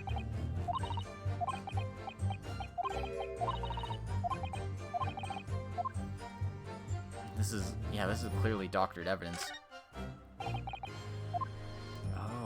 Oh, look at that. Yes, it does open very wide, doesn't it? Wide enough to kick someone like you through, certainly, Mr. Naruhodo. Why someone like me? Oh, what is it? Look, just here. Look at this. That's, without question, it's blood. Why would there be a bloodstain here? Surely, it can't be unrelated to the case, can it?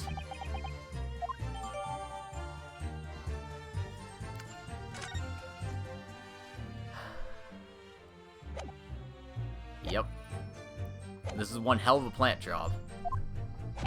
That's right. I demand to hear it. We came here to say what we saw, I tell you, not for this. But you call us both shysters, brand us as criminals. You call us liars, that's what he means, and accuse us of doing it. As it stands at the moment, there's no hard evidence that incriminates yourselves now, is there? I believe we're much in the same position as one another here. If I don't crack this case soon, he'll crack his teeth. I wonder if these two men really were involved in some way. I couldn't say. I mean, I don't really know anything about them, do I? Although, by the same token, I don't really know anything about Mr. McGilded either. It's so hard to know what to believe here. I think we should try to remember that it's evidence alone that can truly determine the outcome of a trial. Evidence. No one can argue against decisive evidence, including the members of the jury. So you're saying that's what we need now? is to find a conclusive piece of evidence. Yes, Mr. Naruhodo, precisely.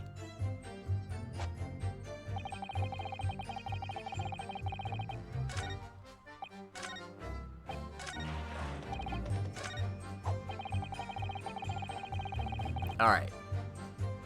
Let's present the carriage now. I'm gonna save, though.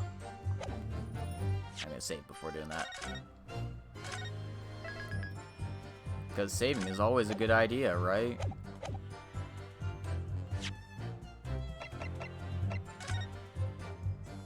No, I want to present. Objection! On the night in question, the victim was fatally stabbed in the stomach, and immediately afterwards, the victim's body was pushed through the skylight into the cabin below. Those are the facts, and the irrefutable proof remains clearly visible in the omnibus that stands before us today, in this very courtroom. What? That's utter humbug. You can't possibly have any evidence. No, you can't. I mean, we didn't do it, I tell you. It's impossible. Irrefutable proof. Here in this courtroom. Counsel. My lord, I believe everyone would appreciate a little clarification here, Where exactly within the omnibus is this evidence to which you allude? You will point out what it is that proves the victim fell from the roof deck through the skylight.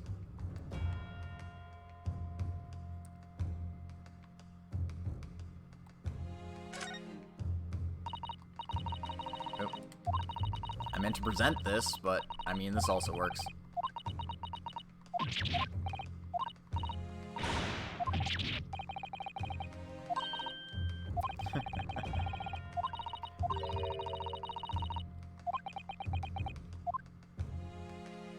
Got it! By Jupiter! Is that blood? This bloodstain proves two things. Firstly, when the incident occurred, the skylight of the omnibus was open. What? And secondly, the victim was already bleeding when he fell through the opening. Oh my! And so it follows that Mr. McGilded, who was inside the enclosed cabin himself at the time, cannot possibly be guilty of this crime. No!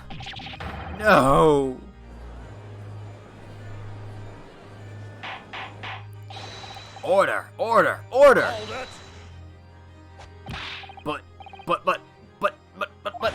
But the blood could have sprayed up there when the fellow was stabbed inside the cabin.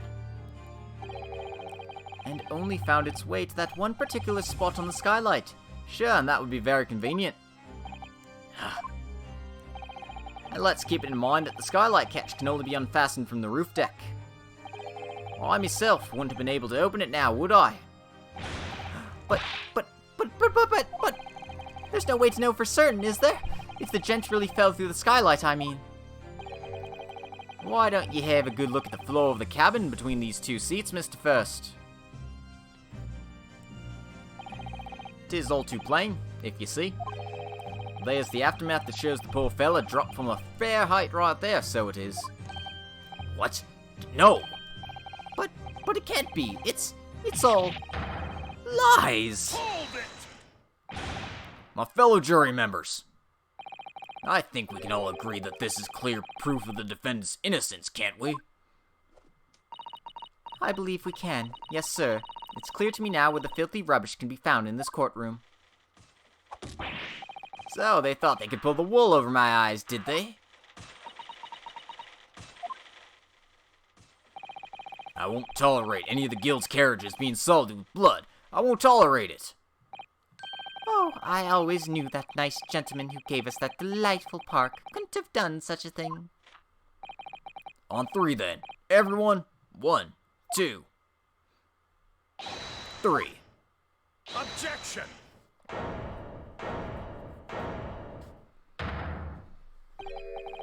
A chilling performance, Mr. McGilded. Oh, and what would you be referring to there now, Lord Van Zeeks? A blood stain on the frame of a skylight. Such evidence is null and void. What? Why? For one extremely simple reason. That smear of blood never existed. Objection! What are you talking about? It's there for all to see, and it's clearly blood. Objection! I personally attended Scotland Yard's investigation of the omnibus. The officers involved went over the carriage with a fine-toothed comb. So I can state with absolute surety, no such smear of blood existed in the carriage. At least, not until this trial began. But, are you suggesting, Lord Van Zieks, the stain of blood was Fabricated, my lord. Yes, and while this court has been in session. What?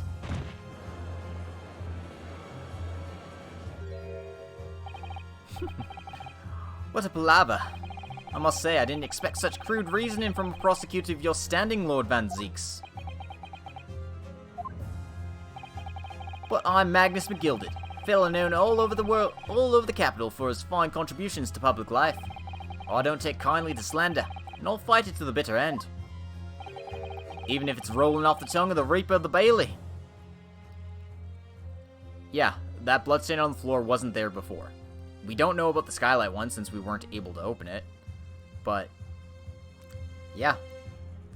That bloodstain on the floor was not there before. And the stuff in the compartment was there, and now it's not.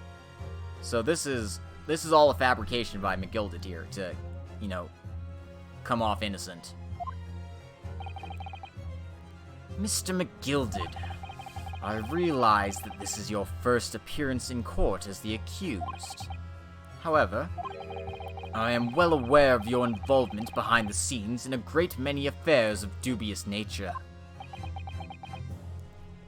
He is rich enough to pull it off, and he does have a cat's paw. You're very adept when it comes to avoiding getting your own hands dirty. And each time it happens that a case you're involved in is investigated, you adapt the facts. Adapt the facts? What does that even mean? Who cares? I have money. When you wield a fortune the size of Mr. McGilded, however ill-gotten it may be, nothing is impossible. Tampering with evidence, manipulating the scene of a crime, bribing witnesses. I toast your ability to concoct the most convenient of stories, sir.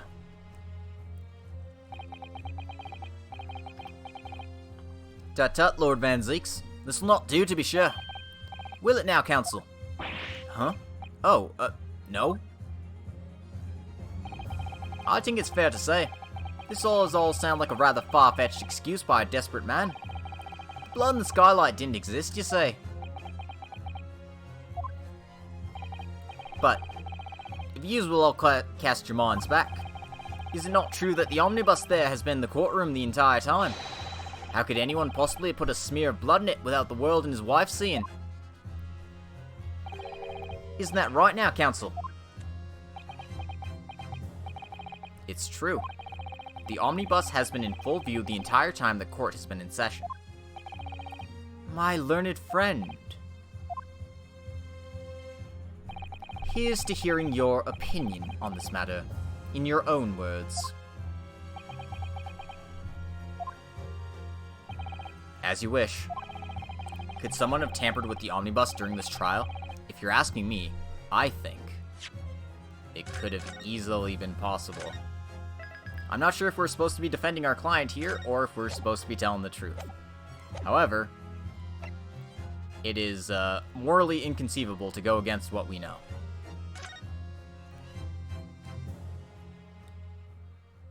We're defenders of truth. Koro made me force a save just in time. You know what? Just because, I'm gonna force another save. Telling the truth, it's an Ace Attorney game, man. Yeah, I know, right? As a defense lawyer, it's my job to advocate for the defendant as best I can. But still, I feel as though there's something even more important at stake here. There's no evidence to suggest that the defendant did as my learned friend suggests. However, in terms of having the opportunity to carry out the alleged tampering, there is one possibility. Oh, good gracious! Explain yourself, counsel!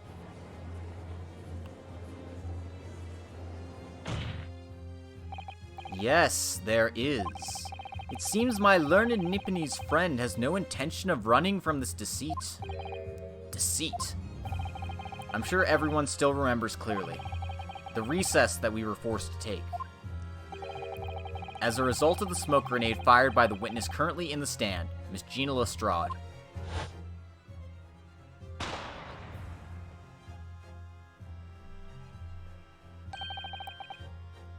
What's going on? Be careful, Mr. Naruhodo. Cover your face.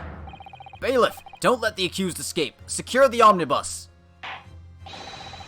I hereby call an emergency recess. Bailiff, ensure the defendant is in custody and clear the courtroom. The courtroom was filled with smoke, and everyone was thrown into confusion. All of us were made to leave this chamber.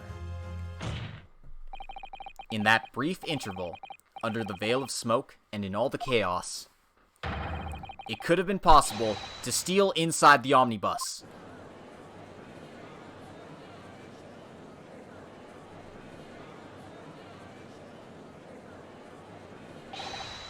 Are you wise? What are you trying to pull, you rotten feckless gouger? Feckless? Gouger? You're supposed to be defending me. 'Tis a wicked plot. 'Tis a plot to undermine me, so it is. Objection! Whatever you think this is, it changes nothing. The facts are the same.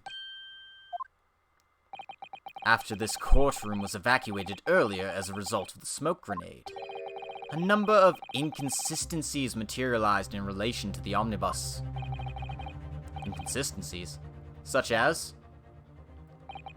To start with, the storage compartment underneath the rear passenger seat.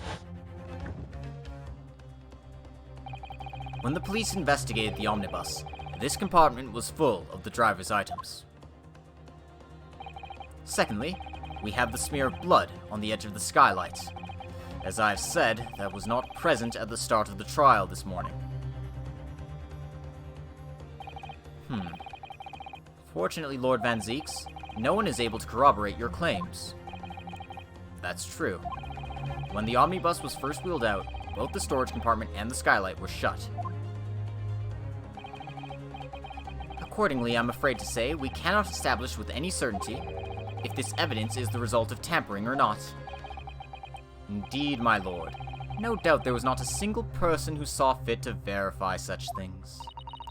What do you think? Sorry? About the omnibus.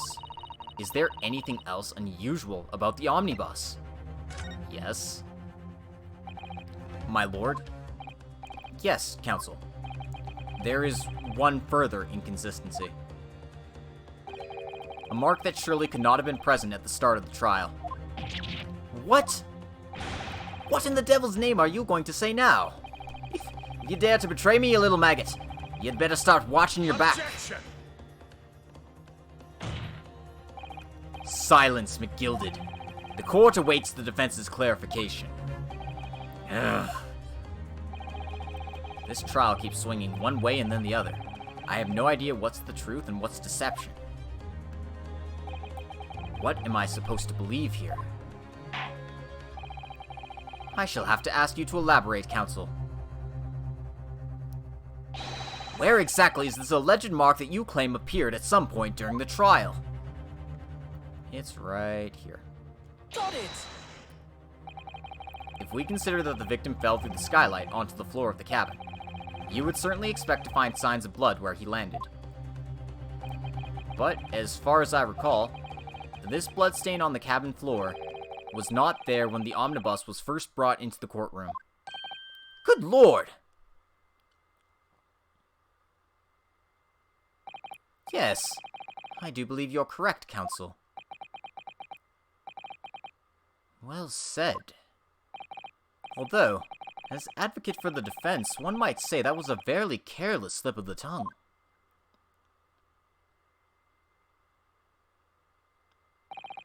I believe that bloodstain on the floor is a decisive piece of evidence. But if the question is whether that evidence is genuine, or whether it was unlawfully fabricated by someone, I feel compelled to admit there's at least a possibility that the evidence is fake.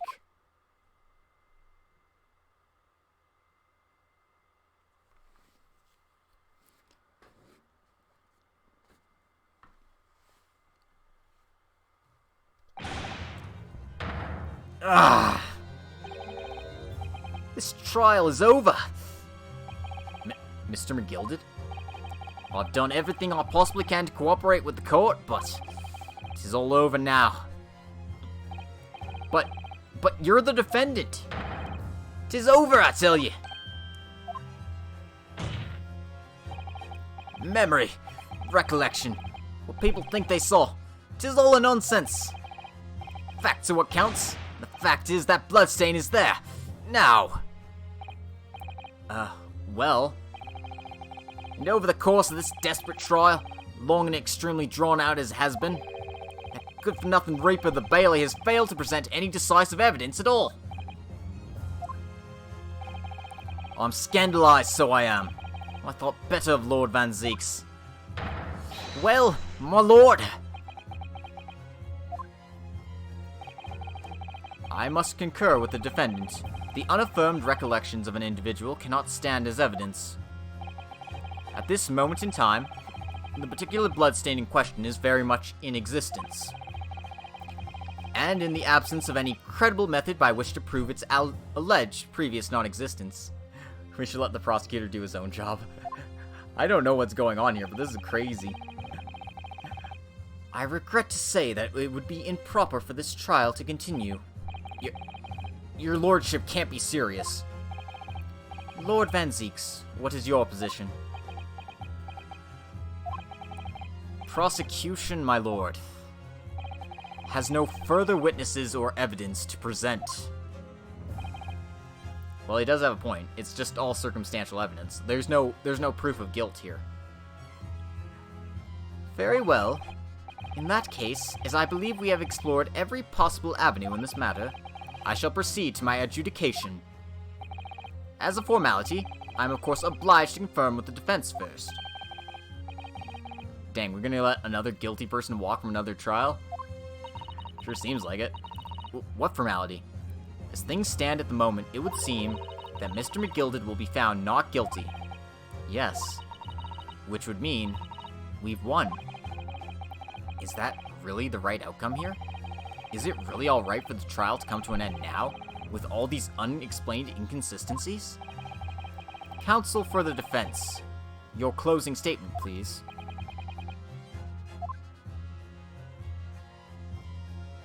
Yes, my lord. The defense believes...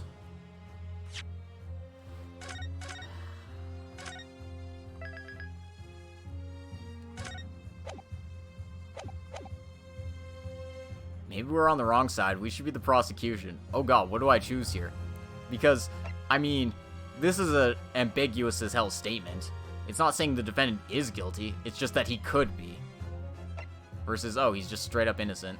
Like, I feel like this is, you know, technically correct, but fuck. I'm picking two.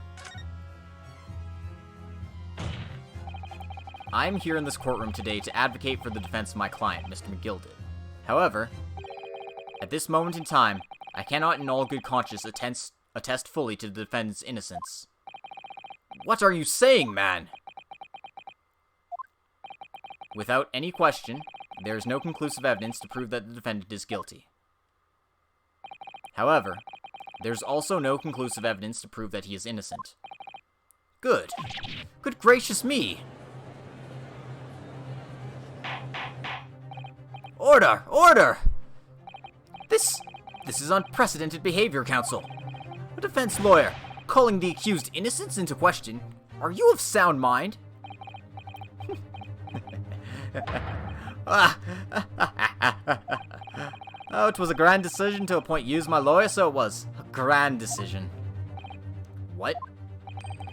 I must say, I didn't expect quite such an exciting spectacle at the end there, but still. Here, have this for your troubles. Your job here is done, fella. Some fine work you've done, so you have. What do you mean? 'Tis just as the right honourable gentleman so succinctly put it afore. The trial can't go on anymore. And your closing statement there was, how do you put it now? Nothing more than a formality.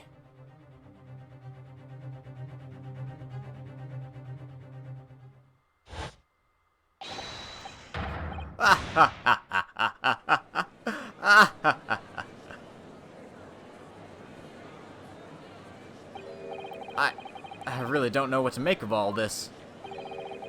Was the evidence we've seen genuine? Or was it fake? His lordship would be fuming.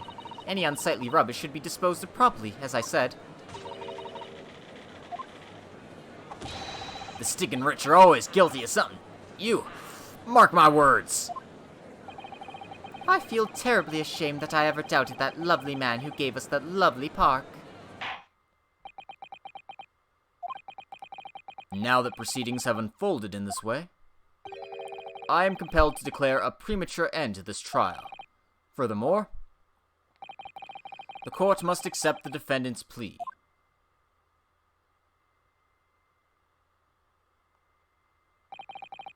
I thank you kindly, my lord.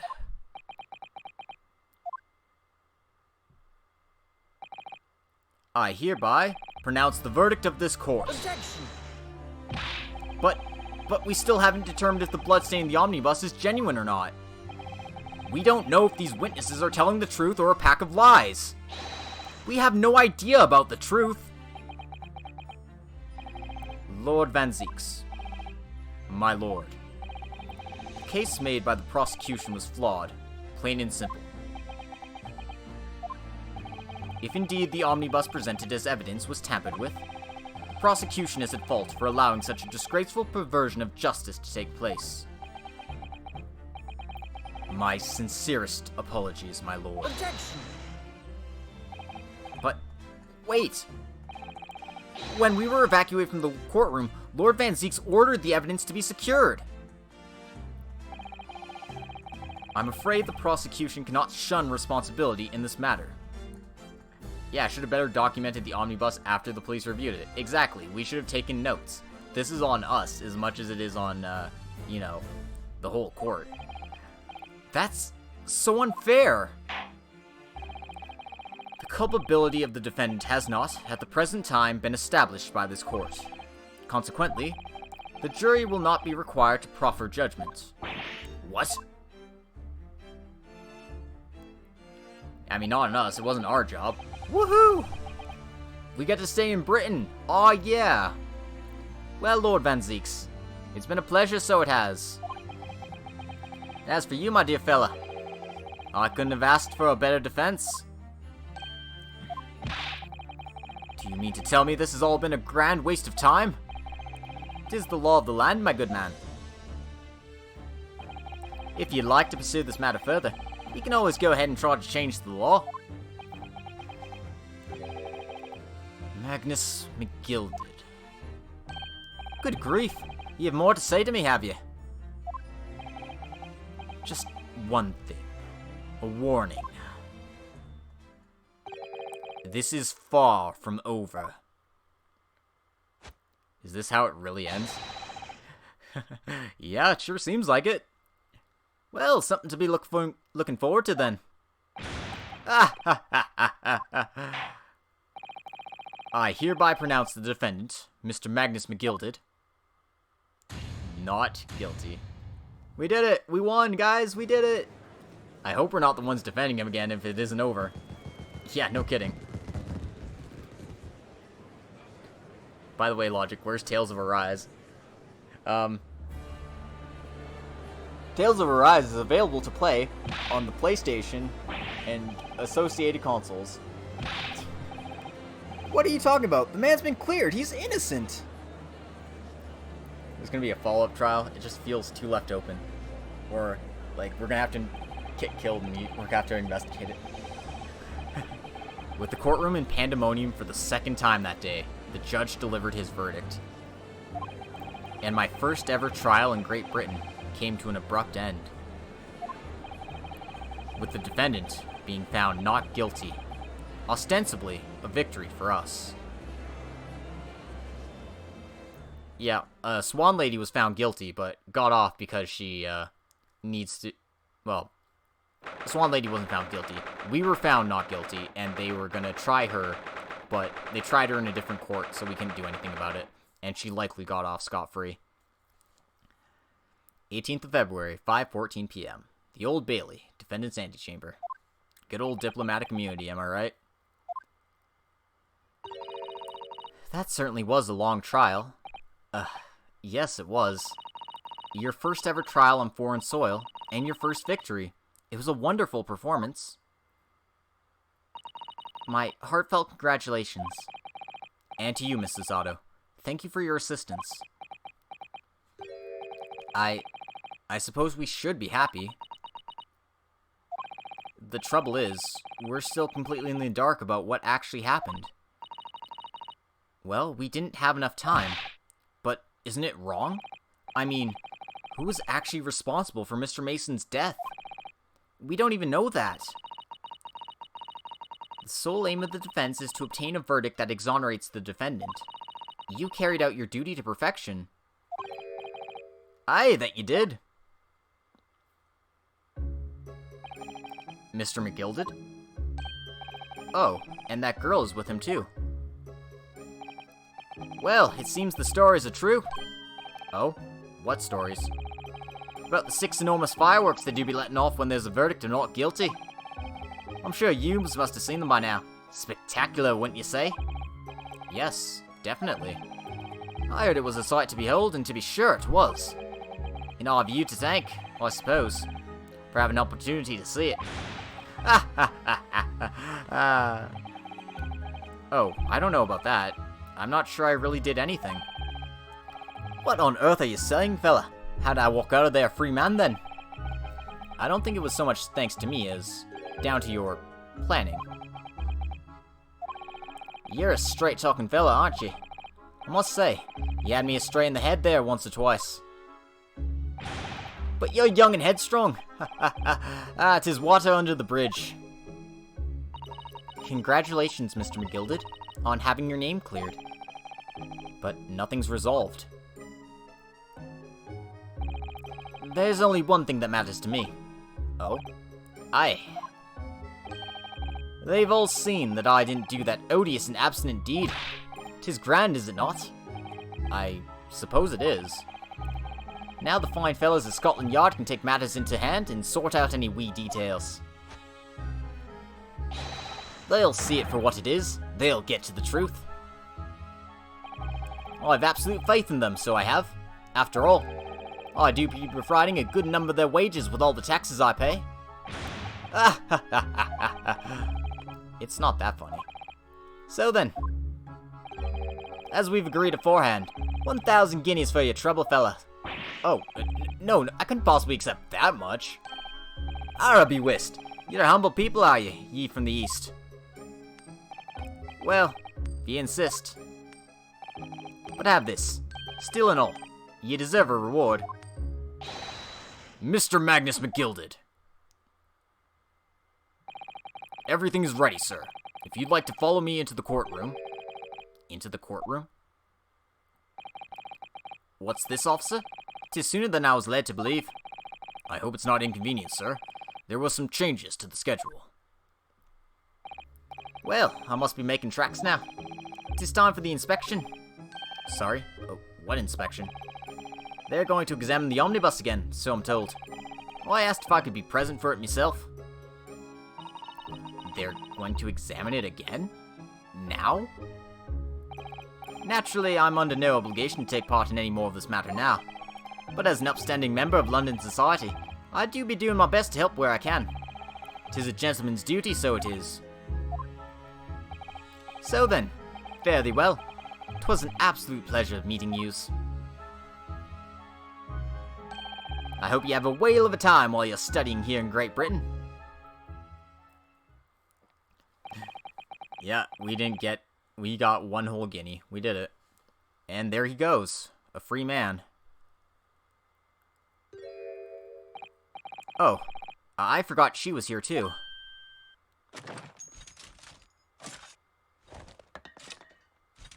Excuse me. No, bad, stop. Don't move! Whereas I want to say, get a move on. She really does take forever to load that thing. Miss Lestrade, would you mind putting that thing down? You're a grown-up. Sorry.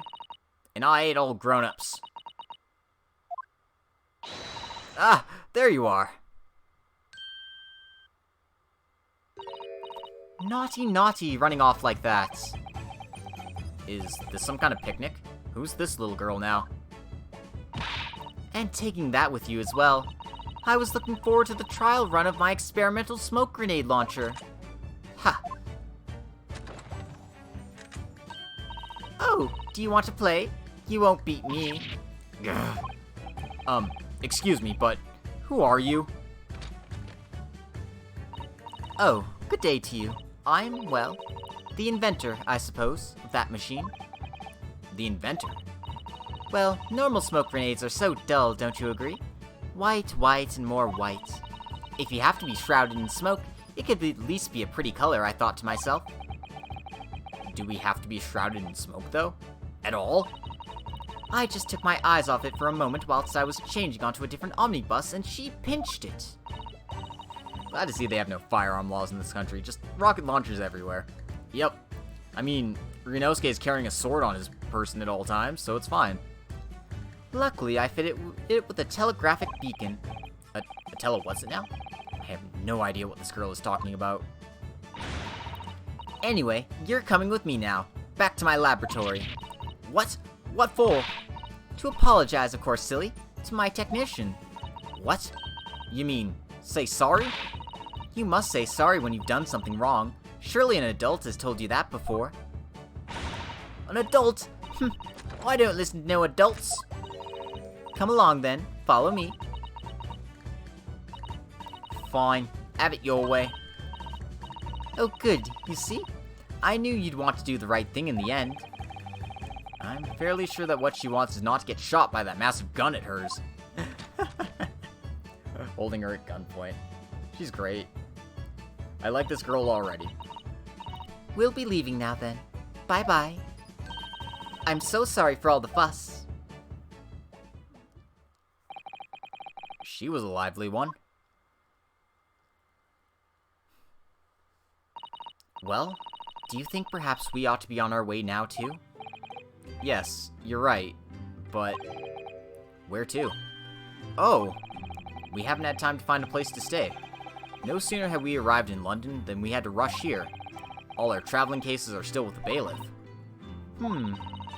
I was originally planning to spend today in search of lodgings, but at this late hour in the day, I'm afraid we may be out of luck. Don't worry though, I have a plan. If the worst comes to the worst, I've heard of a lovely park where we can spend the night. Please tell me you're not thinking of McGilded Park. I know it may be a little chilly at this time of year, but our youthfulness will see us through. I'm not so sure about that. I think a midwinter London night will freeze a young person solid just as easily as an elderly one. Oh dear, that doesn't sound agreeable. We really should have taken those 1,000 guineas and, bought ourselves a house. Now I'm starting to regret turning Mr. McGilded down. Yeah. That 1,000 guineas would have paid for a lovely warm room. Or mansion. I mean, we let him go free. The least he could do is pay us. And so, the trial to determine my worthiness for the study tour was over by the end of our first day in London. However, as we were soon to learn, there were more trying times ahead. Just as the Reaper of the Bailey had warned, the case was far from over.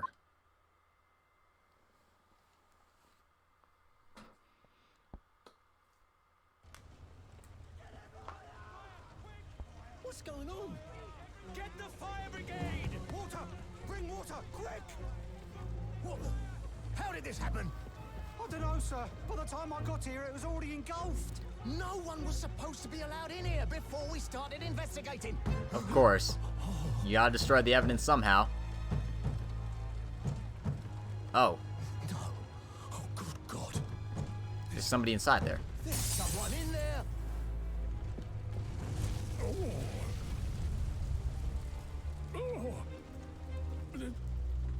This can't be.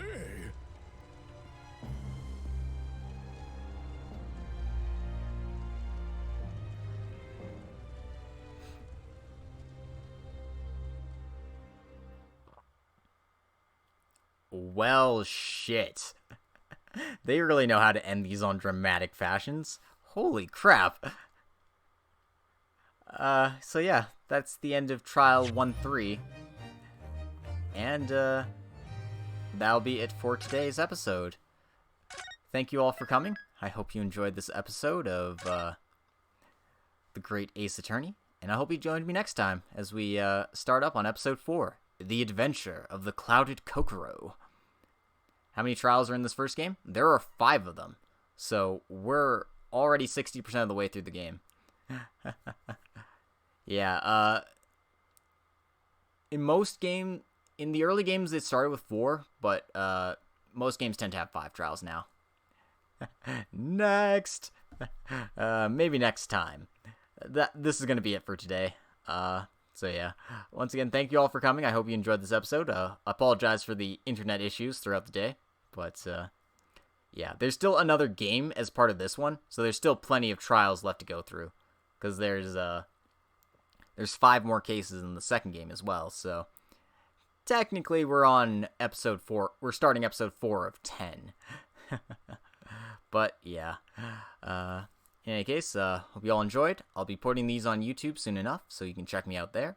And if you want to help support the channel, feel free to like, comment, subscribe, follow, do all that fun stuff. You know you want to. It's so cool.